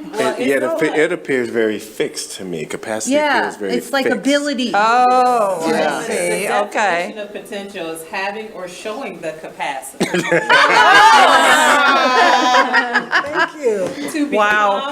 become or develop into something in the future. So there you go. Okay, so what are we doing? Yeah. So what do we want to do? So why say a word when you actually mean capacity? Potential means having capacity, so. Our students, ETHS will provide an environment centered on our students. possibilities? Possibilities? Pops up on my mind. Capacity is the maximum amount that That something sounds a can little contain. wishy-washy. How about, The maximum. on the students, something about their vision of themselves or their future, what they want? Do you know what I'm getting at? I'm not getting the right word, but the concept? Because I feel like capacity is like ability. I don't want to limit it to just the student, I don't know, this is not going to come out right, never mind. They may be self-limiting, is what I'm going to say. okay. So I don't want to just say what they want. Yeah. They may not even know what they want. It's our job Right. to open Okay, the that's door fair. to the possibilities. Let me read what Leah wrote. She said, ETHS, so she's asking us to consider a more active, more measurable goal. For example, ETHS will provide opportunities for students to build skills centered around maintaining well-being and lifelong competencies that align with the intersectionality of their identities. It That's some good is. stuff there. You need that, Pete. I'll write it up. Oh, glasses. I got it. You need glasses? No, I have to. I guess I would be a little bit more direct, I like some of what she had said, but I'm looking for us to not provide opportunities, but create the conditions necessary. I like that. So. I like that. I like little that bit. too. And then maybe some of what she said, but So Mayor, what about, because I was thinking this too when you said that, ETHS will provide an environment centered on our students by ensuring that they experience dignity. I mean, I'm not crazy about dignity and respect, so I don't know. But by ensuring whatever for their well-being, we can change all that. But I'm removing the whole extraordinary potential and capacity. So we go straight to, we will provide an environment centered on our students. Yes. I like that. Yes. And then let's. And then figure out the And then rest out. pick up some of Leah's language there. Because a student-centered environment is way different than, I like that. I mean, that changes how you make decisions. You already do that, but it shifts how you make decisions. Absolutely. And the voices you allow to be a part of the decision-making. Pete's just getting some of that language in there so that then we can shift it down there. I don't know, provide or. What if it was, ETHS will provide an environment centered on our students by ensuring their well-being, and then I don't know, we can kind of and then maybe put some of the specifics that Leah, Centered on our students and their well-being. okay, and, Just all that ensuring. yeah, get rid of all that other stuff. So our students and their well-being. Yeah. By providing lifelong competencies in line with the intersectionality of their identities, which is the last part of. Mm-hmm.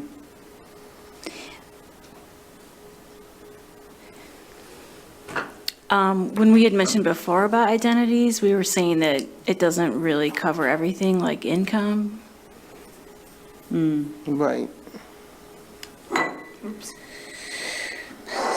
Well, you're right, is this a different sense of identity?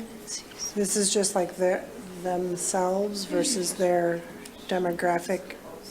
More like individuals. Centered on their, oh, yeah.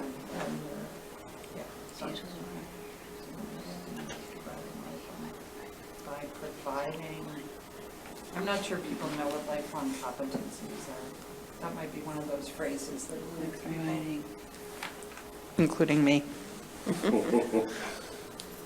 I know, right? So what am I I'm not sure I have a lifelong competency. Maybe knitting. You missed lifelong competency. I was with my affinity group. Well, she also used the word skills, which I don't love, but maybe skills and, like something more, less didactic than Lifelong competencies? skills. Oh, Definitely think the skill is a better word. yeah, just. Skills, well, it's more Skills. clear. Yeah. Lifelong skills, yeah. Provide lifelong skills, and I would do something that's more like, skills is like. More fun sounding? Well, skills is like, I have to major in STEM so I can get a Right, job. that's what I'm saying, more fun And sounding. I want them to also Very concrete. think about majoring in English so they can become Pete Davis, right? Or, you know, like, that there's more, you know, I'm making a joke, but the point is, that there's opportunity to realize their interest and passion, and so skill is very range limiting of- to me, how even about though it's important. A Mira, range, come on. You a usually range of help me. experiences. I'm hung up on, why are we saying students and their well-being? Why isn't it students' well-being? Yeah, that's fine. That's better, That's fine, yeah. yeah, That's that better. was that was a gradual step. Students' well-being. Students' well-being. Excellent. Possessive. Period. Yeah, maybe Students' well-being, students, period. comma. DHS will Students' provide well-being, guidance period, yes, do a on period. How about our Come on, Mr. students' English well-being, major. period. What do you call it right here? Students. Sir? Possessive, yeah. Yeah, there it is. Yeah, Boom. he did it. It's there. There it is. Well-being, period. That's what I was saying, period, right? Period, yeah. And then it's done. It's a one-sentence goal.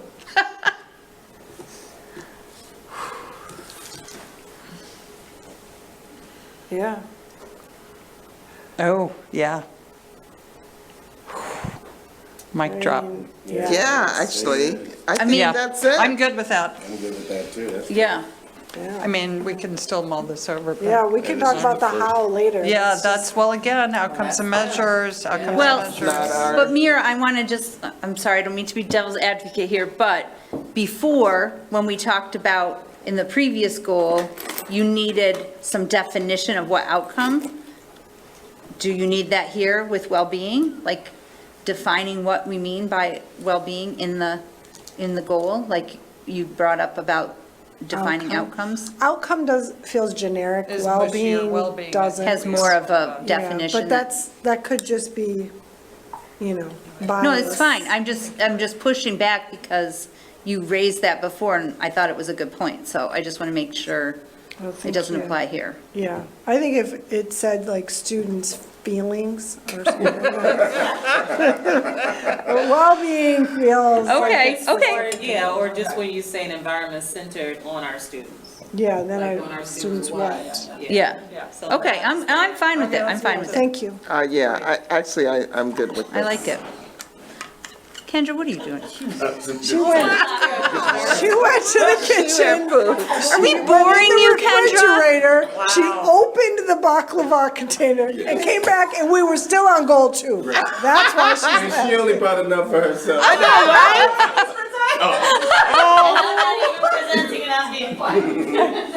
Okay, enough of that, let's get to, Let's get to 3. All right. we're so close, and We're because there's close. other stuff happening. We do, we got the budget. EPSS will act with Pete, eliminate some of these words here. Okay. Let's do it. Okay. EPSS will act with an intentional focus on equity. Yeah, I don't have a problem with it. I'm okay unless anybody can eliminate any of the words. Well, these are, Actually, I do like the way it's written because I Yeah. like the values-based budgeting. Yeah. Pat, are you good with this? You had some Are you thoughts. okay Well, with mine is less about the wording of the goal and more about More something about that. specific. Okay. Yeah, we can talk about that later. We're okay? no, but Wait, but what do you not like? it's not, it's just probably my ignorance around, it's very full of Stuff. financial lingo kind of stuff that I don't Oh, no, it could have It's so okay. much more. I was going to financial lingo say, than this. Just you I'm need to married hang out a at my house financial for like guy. 10 minutes, Financial because stewardship through values-based budgeting. Well, but the word equity in a financial goal. financial statement Yeah. is. Usually means something else. It does usually mean something Yeah, else. right. Okay, and what do we, what do we mean Uh-oh, by Kathy's leaving us. integrity? See ya. Love ya.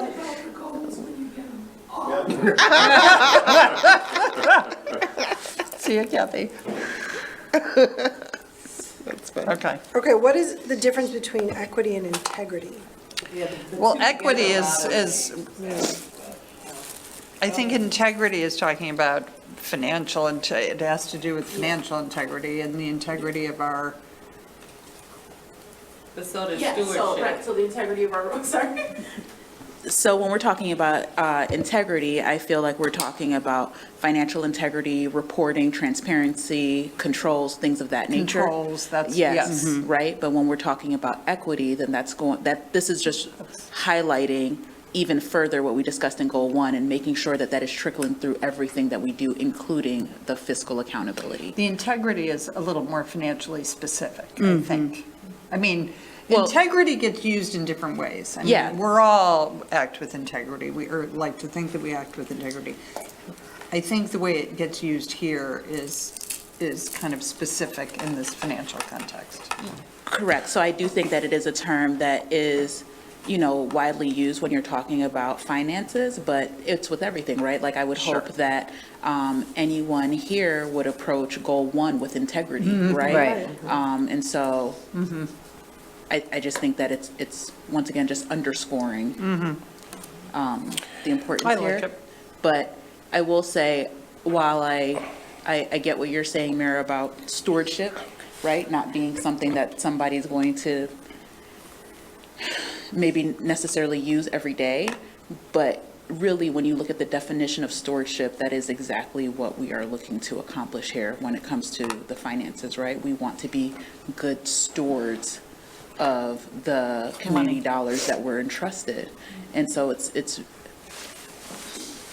I hear you, but I also can't think of a better term to encompass what we're trying to accomplish when we talk about fiscal accountability. What if we moved it around a little so that the integrity was better connected to financial stewardship? So something like ETHS will employ values-based budgeting to intentionally focus on equity and provide financial stewardship with integrity, or something like that. Pardon? That got a little tangled for me.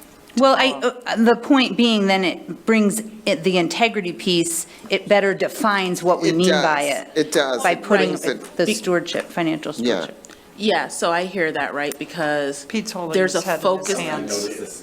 There's a focus on equity, but the integrity piece is really like interwoven into like how it's done, right? Yeah. Like you're gonna do it with integrity while focusing on equity. Yeah. I guess is what you're saying.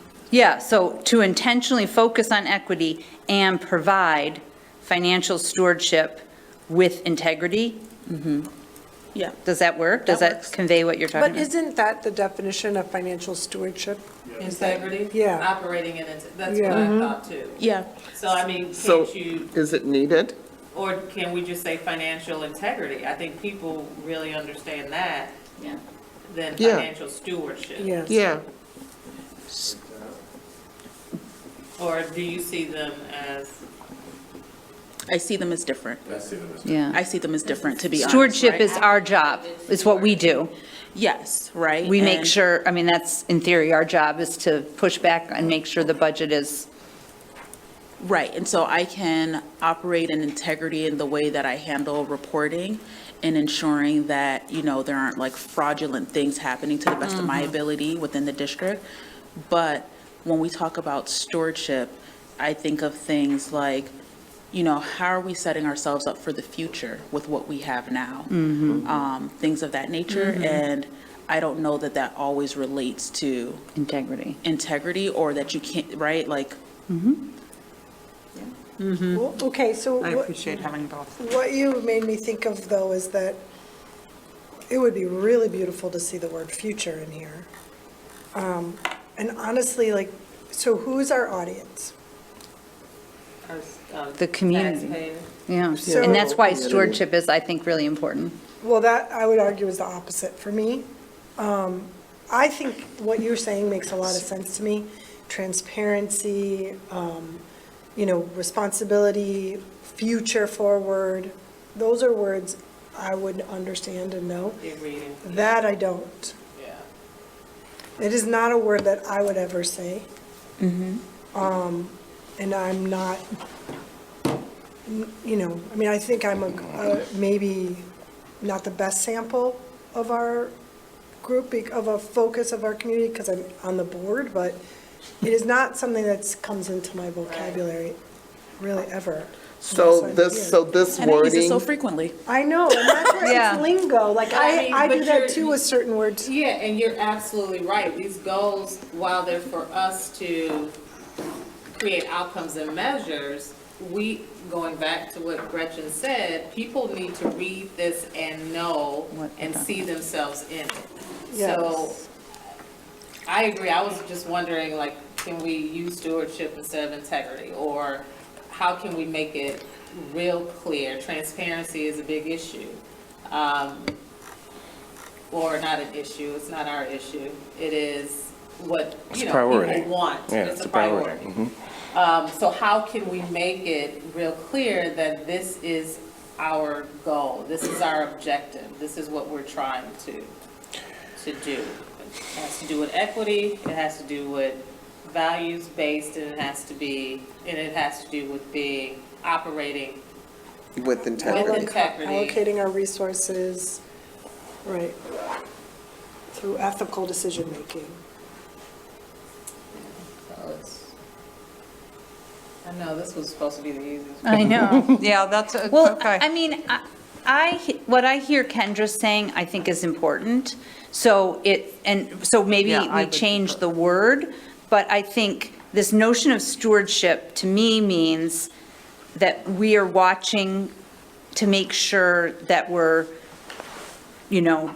staying within the budget now, Yeah. being mindful of the future, not being, go on a crazy spending spree to the point of impacting negatively the future. That's one concept. And then and people care a lot about that because, 25% of that tax bill goes to us. So they care about that. And then the second piece is the integrity piece is the following the accounting rules and being transparent and being, careful with the financial piece. So I think there's two concepts there.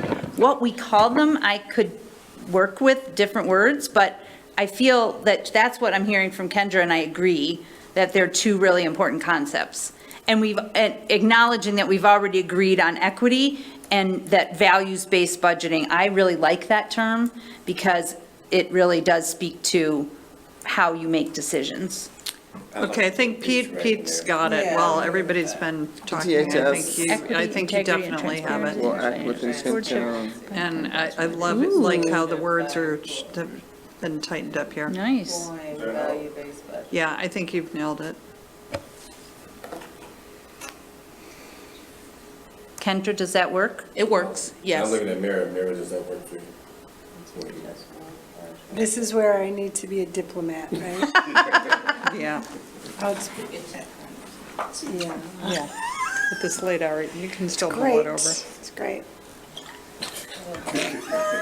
Thank you, Mira. Thank you. 4. 4. I mean, it's not, we Yeah, can well, that's your work. think this again and. Well, Mira, what is the concern? That stewardship word or the whole thing or what?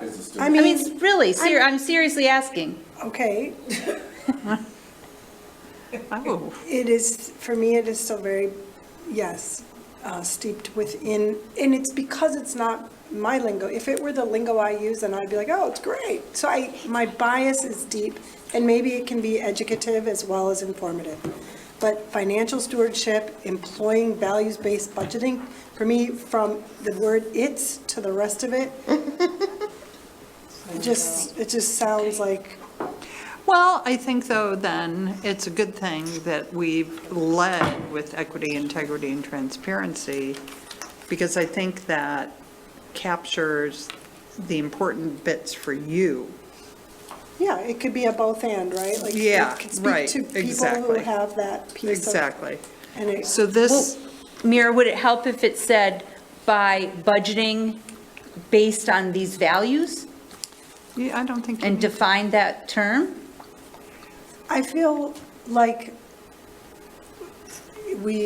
I love you, thank you. I think we should go to the next one because I can hold that it's both. Also. That it has language that is really important, especially as, you know, we're hearing from you all and Kendra that this is the language of finances. Yes. And that's okay. Let's leave it. And also, Kendra's going to present us the tentative budget tonight, and she's going to address this very question. Oh, you're going to present. It's going to be 3 in the morning, but you are going to present. I don't think we can call that tonight. She's going to talk about values-based budgeting. Pete, add the word conditional, that is also conditional. But I think that could be helpful. Well, I mean, it's not, you know, it's funny, but it's not, because the outcomes of the measures have to speak to equity, integrity, and transparency, and that's why your goals have to be specific, and, you know? And so, and the more we add, the harder it is, right? To say, by that, we're going to do this. So we'll get to see if the measures will support the goal. I mean, that's why I know this is not final, but we'll get to see if they truly support the goal. Okay, 4. And when we get I to like the that measures, challenge. when we get to the measures, then it should be clearer. We hope. We hope. We hope we're not making it more complicated for Marcus and team. Pete, we got too many words in here. There's a lot of words. Right now. So this, Like goal 4, just in general. Leah wasn't crazy about this communication loop because she doesn't know what the heck that is. Yeah. Neither do I, so. I usually use two-way dialogue, but that, you might not like that. Well, Maybe why it don't wasn't we do feedback. Pete's trick of, the first thing to do is ETHS will strengthen community and family relationships, period. Period. I was going to do that. I knew, I was reading your mind as an fellow English major. Then what? Then. Yeah, right. Then we're stuck. What next? Are we done? Is that the goal? To further an effective continuum, I don't know. this is a great example of the lingo of the other side of things. Right, there's a lot of, yeah. Nobody likes me. Just, An effective yeah. you know what, we might. Did we write this? No. Somebody did. Some of that, No, come on. but just to add, that, I mean, some of that is going to be encapsulated in the outcomes and measures. Exactly. So actually to leave it as that feels strong. It feels strong to me too, and maybe it's just ETHS the late will hours that we're strengthen wimping community and out. family relationships and leave it Period. at that. Leave it at that and go with. Okay, I'm sorry, I don't mean to be a spoiler, but I think you have to, I think at least using the word either engagement or communication or something. Yeah. Okay. Because Okay. you got to have some connection to. Where would you put it? Where do you put it? Strengthen community and family relationships.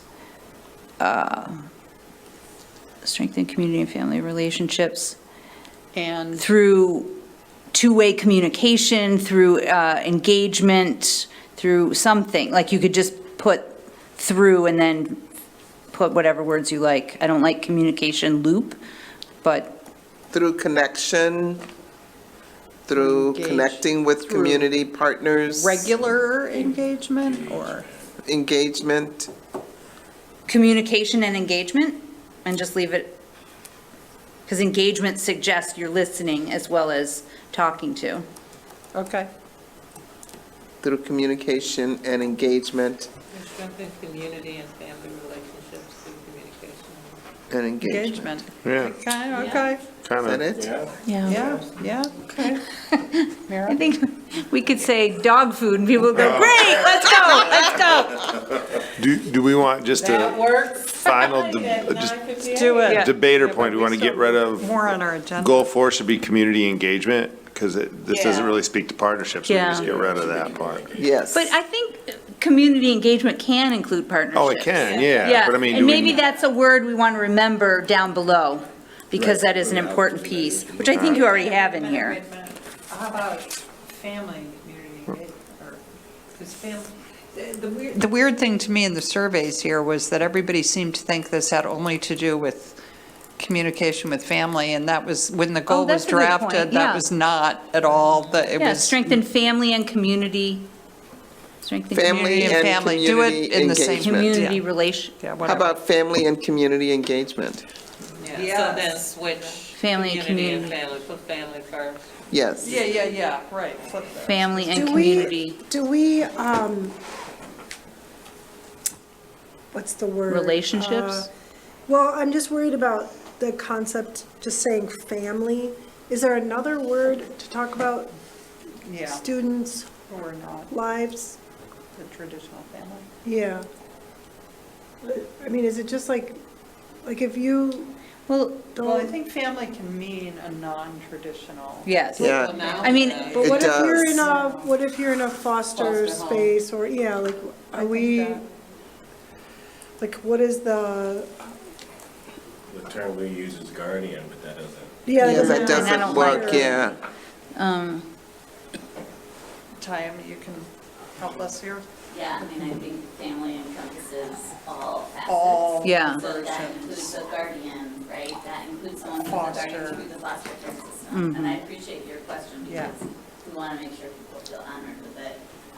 But we've really been switching a lot, actually, to saying family more. and Instead more of as opposed to parents, Parent and because guardian. parent is Because, very yeah, parent is- binary. Feedback and- about that feeling very, right, Cold. not centering and not building relationships. So Yeah. Okay, Yeah. so we're kind of reinventing and Broad. trying to be forward in this use of family. Yeah. Okay, okay. Yeah? Wait, we'll strengthen Community. family and community what? Community what? Relationships? Relationships? That's what we had. That's what we had. Connections, I like connections. I like connections. Yeah. I like Relationship connections. sounds oh, too- Chatty over here gave me that one. just so Community you know. connections and communication, it's the 3C, wow, it's like a little. Community. Some dangerous territory there. Connections. Yeah, go to Community chat. Will connection, strengthen communication, we got family some and community alliteration going. connections through There's through in the communication middle, and though, so it engagement. breaks it It up. breaks it up a little bit. We'll strengthen family and community connections through communication and engagement. You like partnerships, Partnership is community? good. Then we can Or go back down partnership collaboration. as the goal. Oh, then you can keep it in there? Yeah. Well, the advantage of partnerships is that it does encompass some of the other agencies that we work closely with. ETHS In the will community. enhance community and family connections through effective communication and active engagement. Sounds like Yeah. a lot of adjectives. But- Yeah, I think that's good. I think I like it right here. What did you say? You say- Is that what she's doing? That's Chatty. AI is present. Yeah. Yeah, make it better. Chat open AI or just chat? Yeah, it's chat.openai.com. That's the free version. Embrace it, folks. What's wrong, Gretchen? Oh, I don't think that was just a giant yawn. I thought you Okay, Are we good? community partnerships We good for through now? communication and I like engagement. it. I think it's Let's good. move. All right, we did it.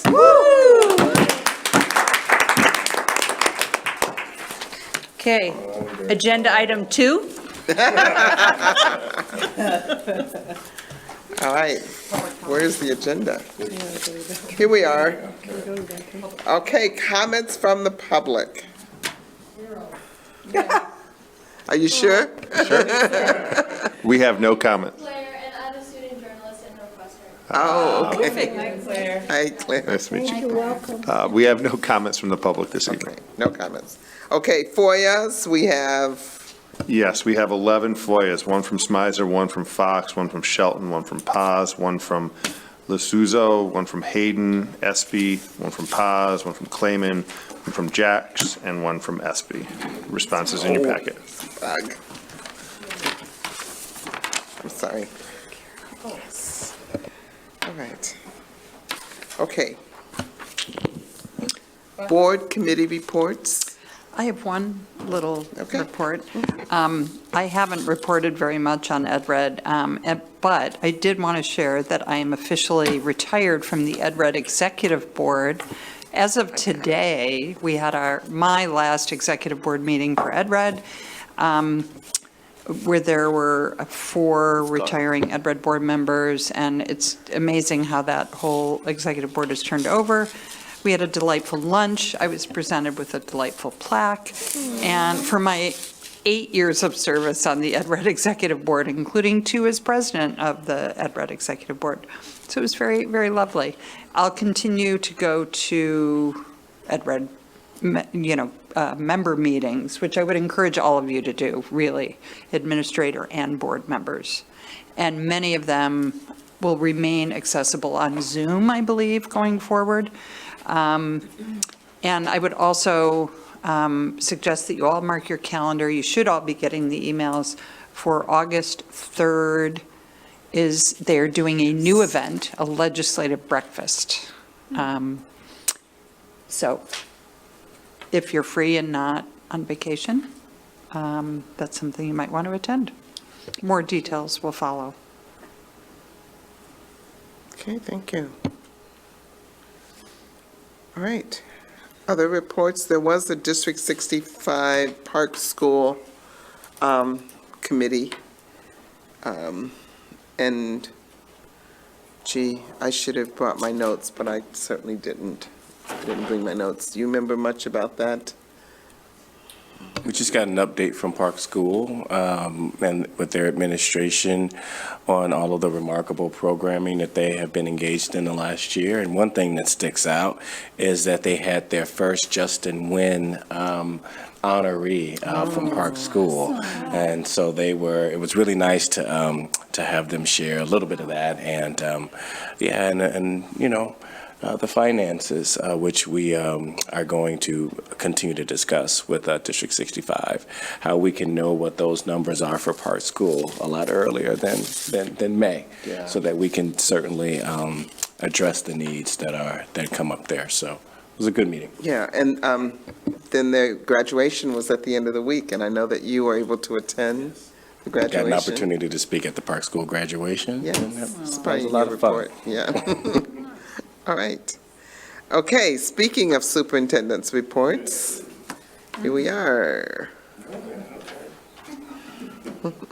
Kendra was about to get the budget, maybe.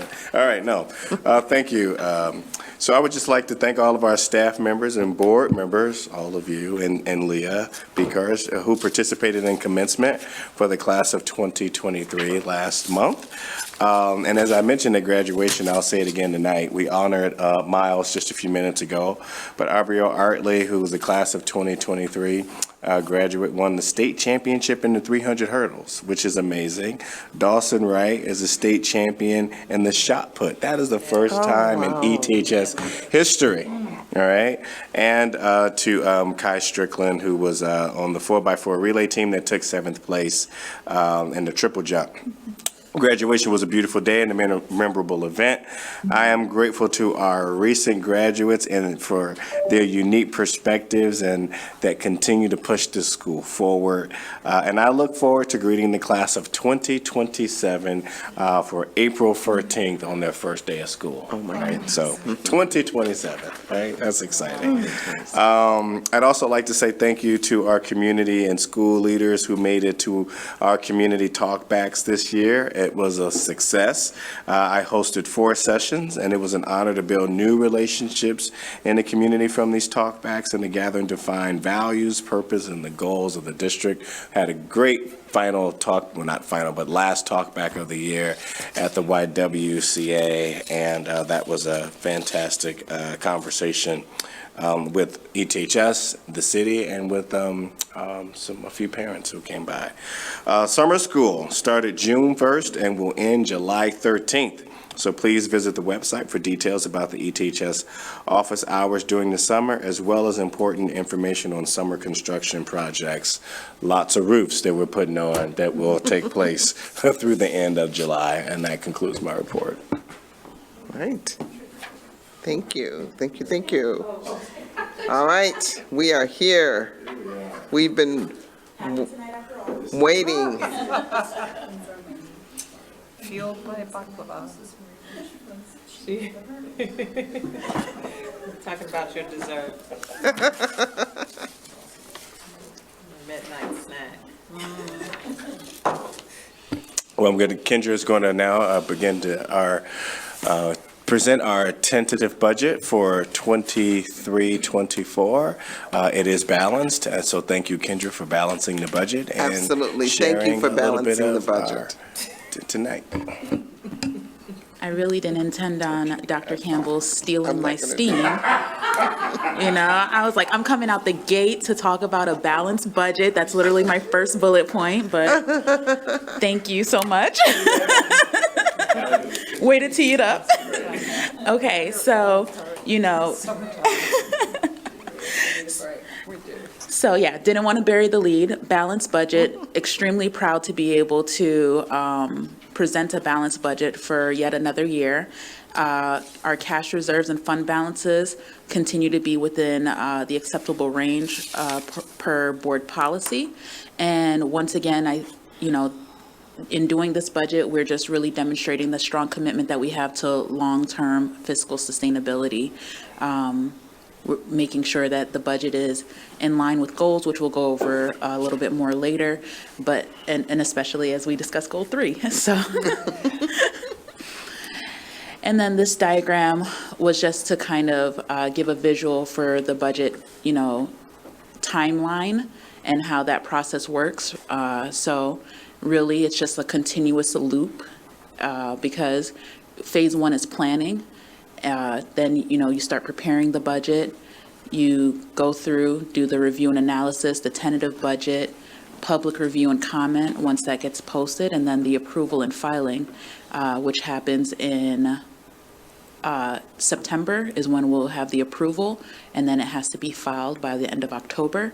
And then before you know it, you're right back to planning all over again for the following year, because it does take time, takes a lot of effort to make sure that you're talking with various stakeholders, not making decisions in a silo, because obviously that's not how we want to operate when we're trying to make sure that we're benefiting the students in our community. And so just wanted to put that visual up there so that everyone can kind of just see how it's an ongoing process. It's not just we talk about it in June, set it aside, and then talk about it again in September, but continuously throughout the year we're revisiting where we're at for the current year's budget, where we need to be, where we plan to be in the future.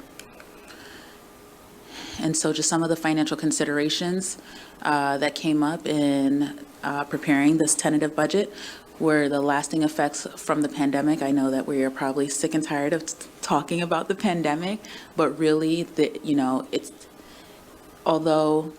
although we, people are saying, okay, we're coming out of it, but there's still these lasting effects that have come, right, that we still have to contend with in the needs for our students, but also in ways that weren't initially anticipated, right? So not just student needs, but also how it's affected various industries, whether it be transportation, construction, things of that nature, and what that means for us when we're talking about the finances.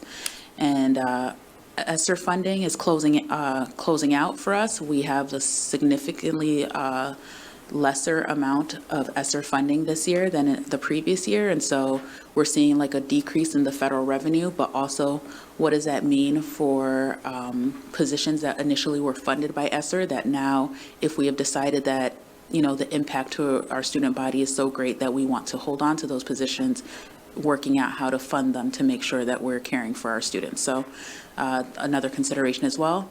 always the state's financial condition, which of course is better than it was, 5 years ago, but still not at a place where we can just feel completely comfortable with saying that, oh, we know that for sure that we're not going to see pension shifts in the future and that this won't have an effect on us. And so just putting those up there because they're still in play as potential outcomes that could happen. And then limitations to our local revenue increases. So when we talk about property taxes and CPI, we'll get into that a little bit more in a different slide, but we have inflation that has exceeded our PTEL limitation. So we're really capped at the 5% when it comes to what we're able to levy for our property taxes.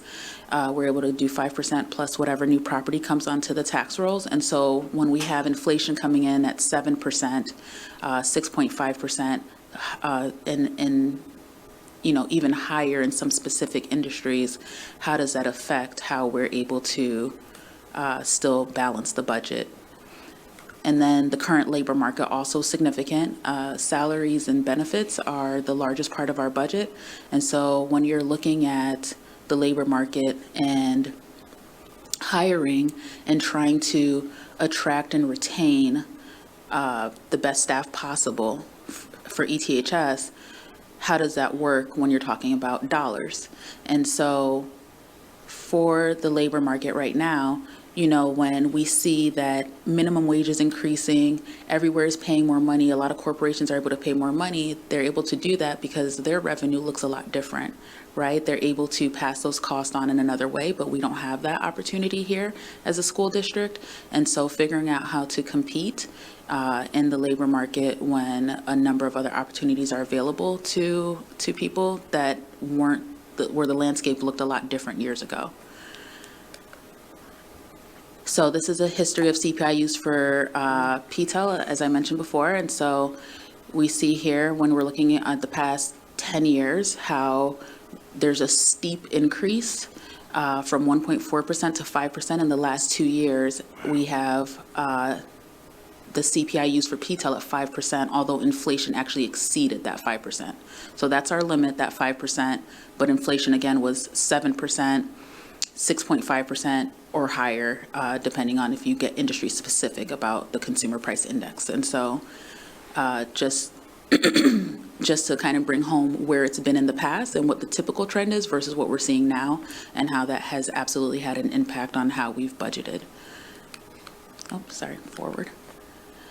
Some other specifics about the tentative budget. So we have $104.9 million budgeted for FY24, and so that's 4.9% more than fiscal year 2023. And the operating budget, so when we're talking about the operating budget, that's the education fund, operations and maintenance, transportation, working cash, and tort fund. All of the other funds, which are bond and interest, IMRF, and Social Security, are outside of the operating budget.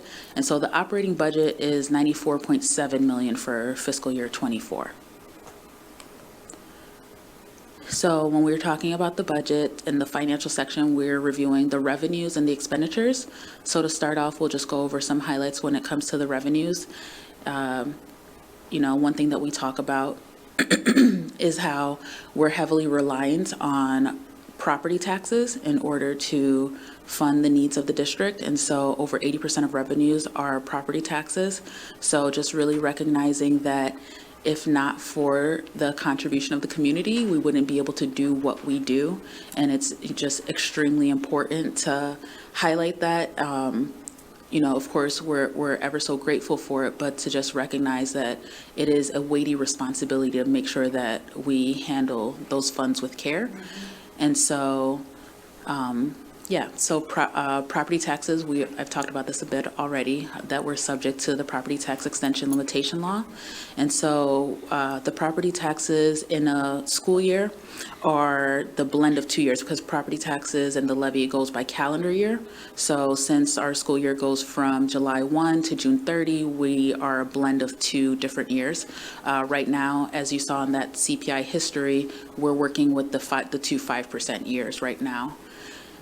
And then, so that's really the bulk of local revenue. We'll get into that a little bit more. But then with state revenue, that's looking pretty consistent right now. Evidence-based funding and categorical aid. Categorical aid is going to decrease just a bit, but evidence-based funding is expected to remain flat. And then federal revenue, which includes title grants, Medicaid, and ESSER funding, is decreasing a bit because, as I mentioned, we had a higher influx with ESSER funding in the previous year that we're not going to be seeing this year. So property taxes are increasing by 4.75%. And what I wanted to bring up about that is that we levied higher than the 4.75%. We levied at 5.5% so that we would be able to not only capture everything allowed by PTEL, but also whatever new property came onto the tax rolls, came on. But then the reason why right now the tax increases are budgeted at 4.75% is because you don't always collect 100%. And this year, we didn't collect 100%. Our collection rate is looking at about 97%, so I wanted to be mindful of that in the plan for next year, just in making sure that we're budgeting conservatively, not having any challenges come up if things don't come in exactly as expected. And so as we are able to get those numbers solidified, by the time we're doing the final budget, I may have some tweaks there, which is why we don't do the final budget until September, because that's when we have firmer numbers on exactly what to expect for property taxes and some other factors that are in play with the budget. Corporate personal property replacement tax is increasing by 26%. And so that is significant. We've seen some significant increases for this local revenue in the past few years. And so, again, we're waiting for this number to come in as well. Usually we'll get, Usually we'll get a projected amount that gets published, but it hasn't been published yet. And so once that happens this summer, then we'll be able to update that number once we have a firmer projection. Evidence-based funding, I mentioned, is expected to remain flat, and then federal aid will decrease by 13%. And then this is just a diagram showing, like I said, property taxes over 80%. Property taxes are really 82% of our budget for fiscal year 2024. My apologies. And then shows the other pieces as well, just in a diagram, in a chart. So for expenditures, our expenditures, we group them in the category salaries, benefits, purchase services, supplies and materials, capital outlay, tuition, and miscellaneous. And so the majority of the budget, as I mentioned before, is dedicated to salaries and benefits. And so this is greatly driven by negotiated contracts. Of course, we also have exempt staff and administrators that aren't under contract. And then benefits include things like IMRF, also like our medical benefits, which have increased, things of that nature. And so salaries and benefits are increasing by 6.89% from FY 2023. And so I just kind of delineated those things that I just mentioned previously about what makes that increase up. And then capital outlay is decreasing by 9.96% in the education operations and maintenance funds. And then we have this diagram as well showing how salaries and benefits are the largest chunk of our fund expenses. And so I also wanted to just bring up the district goals. We don't have to talk at length about it because oh, come on. The goals had their time to shine tonight. But I bring it up in conjunction with this presentation because I do think that it is important to highlight that when we are making decisions, when we're making budgetary decisions, that it's tied to the educational and support needs of the district and always weighing the district goals against the decisions that are made. And so we just make sure that, you know, what the things that we do tie back to the things that we say we're going to commit to doing. And so I just wanted to bring that up in relation to, wait for it, Mira. Value-based budgeting.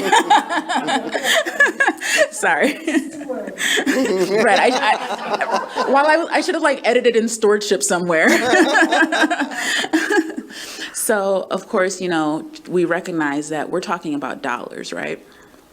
And one of the things that I say probably to my colleagues' annoyance is like, it's not monopoly money, people. But we have limited resources, and we know that we just have so much work to do. And so, you know, how do we think of the best way to further the initiatives that we have? And really, we have to always make sure that we're tying things back to what we value.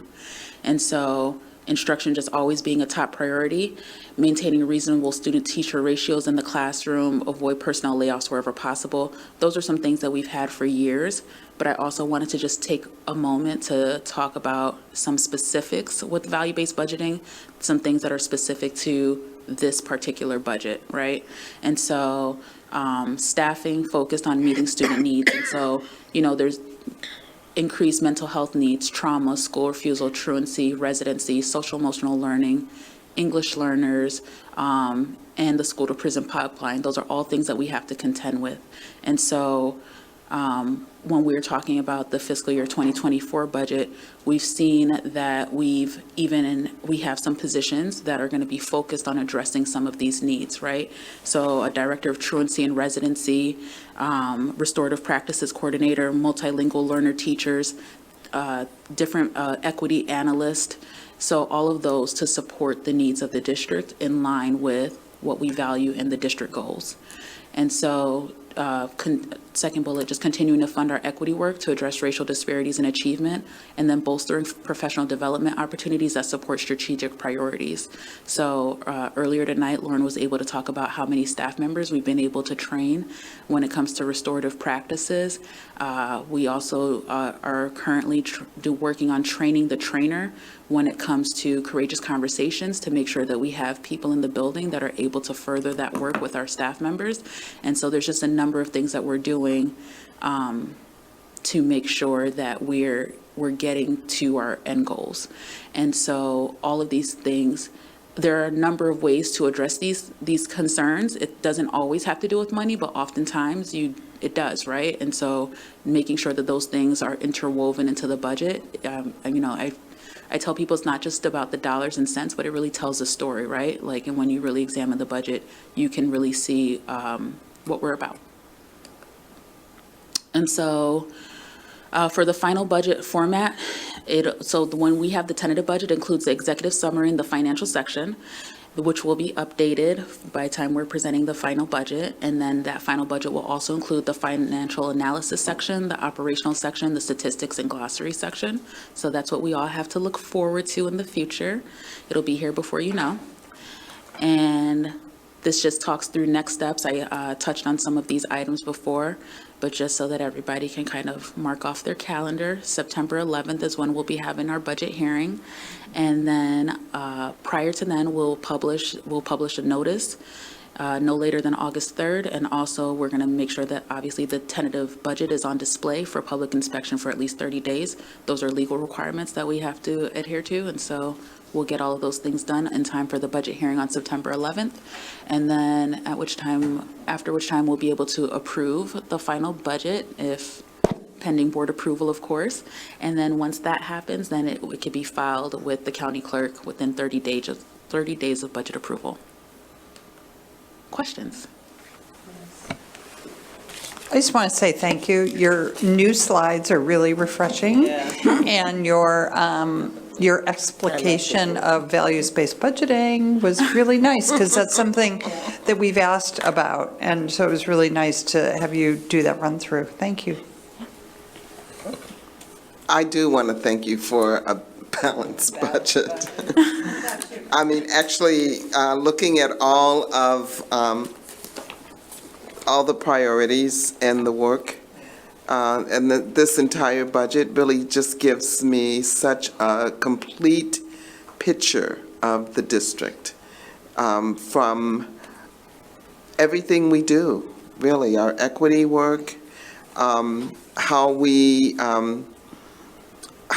instruct students, how we make decisions around curriculum, all the departments.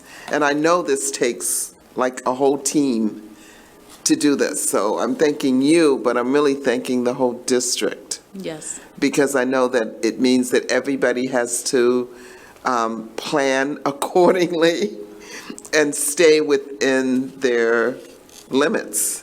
And sometimes that's really difficult to do. I know how hard that is to do. So, so I just really highly appreciate, deeply appreciate this and all the strategies that you're taking and recognizing the threats and anticipating and talking about them.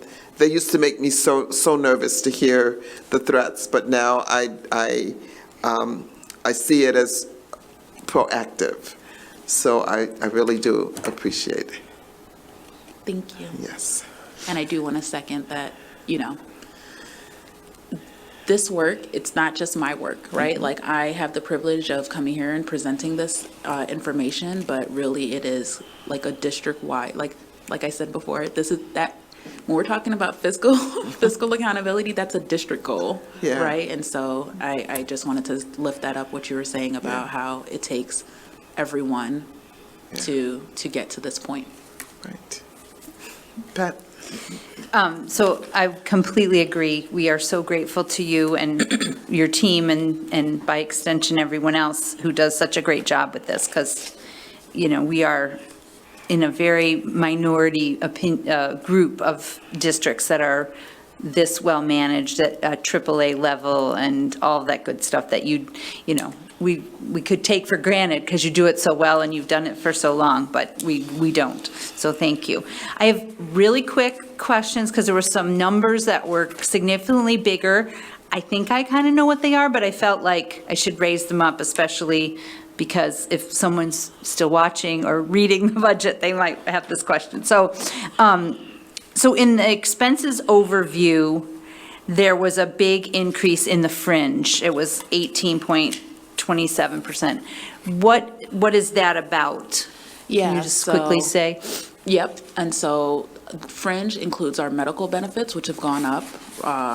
So as you know, we're self-insured, but just claims are up and the cost of insurance is up. And so that's a big piece of it. Also, with IMRF, there's an employer portion that the district pays. And this year, I want to say that it's 4.8, but it's going to increase to 6.3 in January. Thereabout. I don't have it right in front of me. That's fine, yeah. But it is increasing. Mhm. And so that's another factor that went into that fringe benefit going up. And yeah, those were the biggest pieces of that. So that gets to another of my questions, which is by department, there are these big numbers under medical for the certified and the non-certified staff. That's what that is, right? The Yes. big. So another yeah. thing that might look, so that is what that is. Yeah. But another thing that may look wonky about that is that we used to budget by certified and non-certified, and we've rolled it up into one. Mm. So you'll see a 0 under 2003, Mhm. and then you'll see that that 2002 and 2003 from the previous year have been combined and then increased to account for the increase in fringe benefits. Mhm. Okay. So if you were looking like in the breakdown per department, that is something that may have stood out. Yeah. But yeah. Okay, cool. And then there was something called other objects, and it was 11.94% increase over last year. This was in the expenses overview. What is other objects? So the items that don't have the designation of like salary fringe, you know what I mean? It's and so it is 11.94% increase, but what I will say is that increase, because this category is so much smaller than any other category, the percentage increase is really only $200,000, Yeah, right? yeah. So the swing it's really not as big dollars. Right. Right, when you're talking about a budget that's 104 million. Yeah. But because it is such a small category, that $200,000, the percentage just. Got it, okay. Right? That's great. So 2 more quick questions. One, the academic support program had a big increase. Can you talk about what that was? Is that more programming, or is that related to staff salaries and fringe benefits? I'm trying to think, sorry, so academic supports used to be under the principal's office, but we have recently pulled it out, and now it's covering the staffing related to Jerry's success in Yeah. his department. And Okay. so that's why there's an increase there. So it's a change in what you're kind of categorizing there. Yeah. Okay, that makes It's a change sense. in what's being charged to that line, and it's also an expansion of what's previously been done, like Mhm. as far as supports go. So when Mhm. we're talking about addressing the needs of learning loss and things of that nature, which I know, you guys all saw that, that's one of the ways that we've been able to expand on what we're doing and address those needs. And so, yeah, that's what happened with academic supports. Thank you so much for the help there, Marcus, because No, that's there's a lot of perfect. lines. Yeah, no, I know, and I don't mean to put you on the spot. So the last one is about bilingual. Is there a bigger number of students there, or is it a situation where you're sort of restructured what you're including? Both. Okay. Both. We have seen an increased influx of students coming in from various countries that have needed more support, Mhm. and that we have identified some opportunities that we really needed to make sure that we addressed in order to care for the students in the way that was needed. And so that is another expansion of programming that will be happening in 2024. And that will continue to grow. Yes. For next year, this is just step one, and the reallocation of resources. And over the next 3 years, we will continue to build that because we have a ways to go. Great. Thank you, Kendra. I really appreciate your answering my nitty questions, but the numbers were bigger, and I just felt like I should call that out, just because it's helpful for us, but also the community to understand. It wasn't that we went on a spending spree. Yeah, I actually appreciate the call out because, it's hard for me, even when I was like, I want to expand on values-based budgeting and what we've done, but it's hard to talk about everything. Like, if you guys want, we could really be here all night. You know what I mean? To talk about everything. Yeah. And so, yeah, I've highlighted some items, but it's hard to kind of get into every single thing. And so you only allowed for me to brag a little bit more on the greatness that we're doing for students and There that you we go. want to continue to do. So there you go. Thanks so much. Awesome work. And the reality is that things are going up. The inflation, everyone's talking about it, but then when you look at the numbers and see the increases line by line, it's amazing. So Completely it's going agree. up, and we're getting less money from the state. So having to do more with less. having to do more with less. So that really should have summed up my whole financial consideration slide. All right. Well, thank you again. Okay. So we are in action items, right? Yep.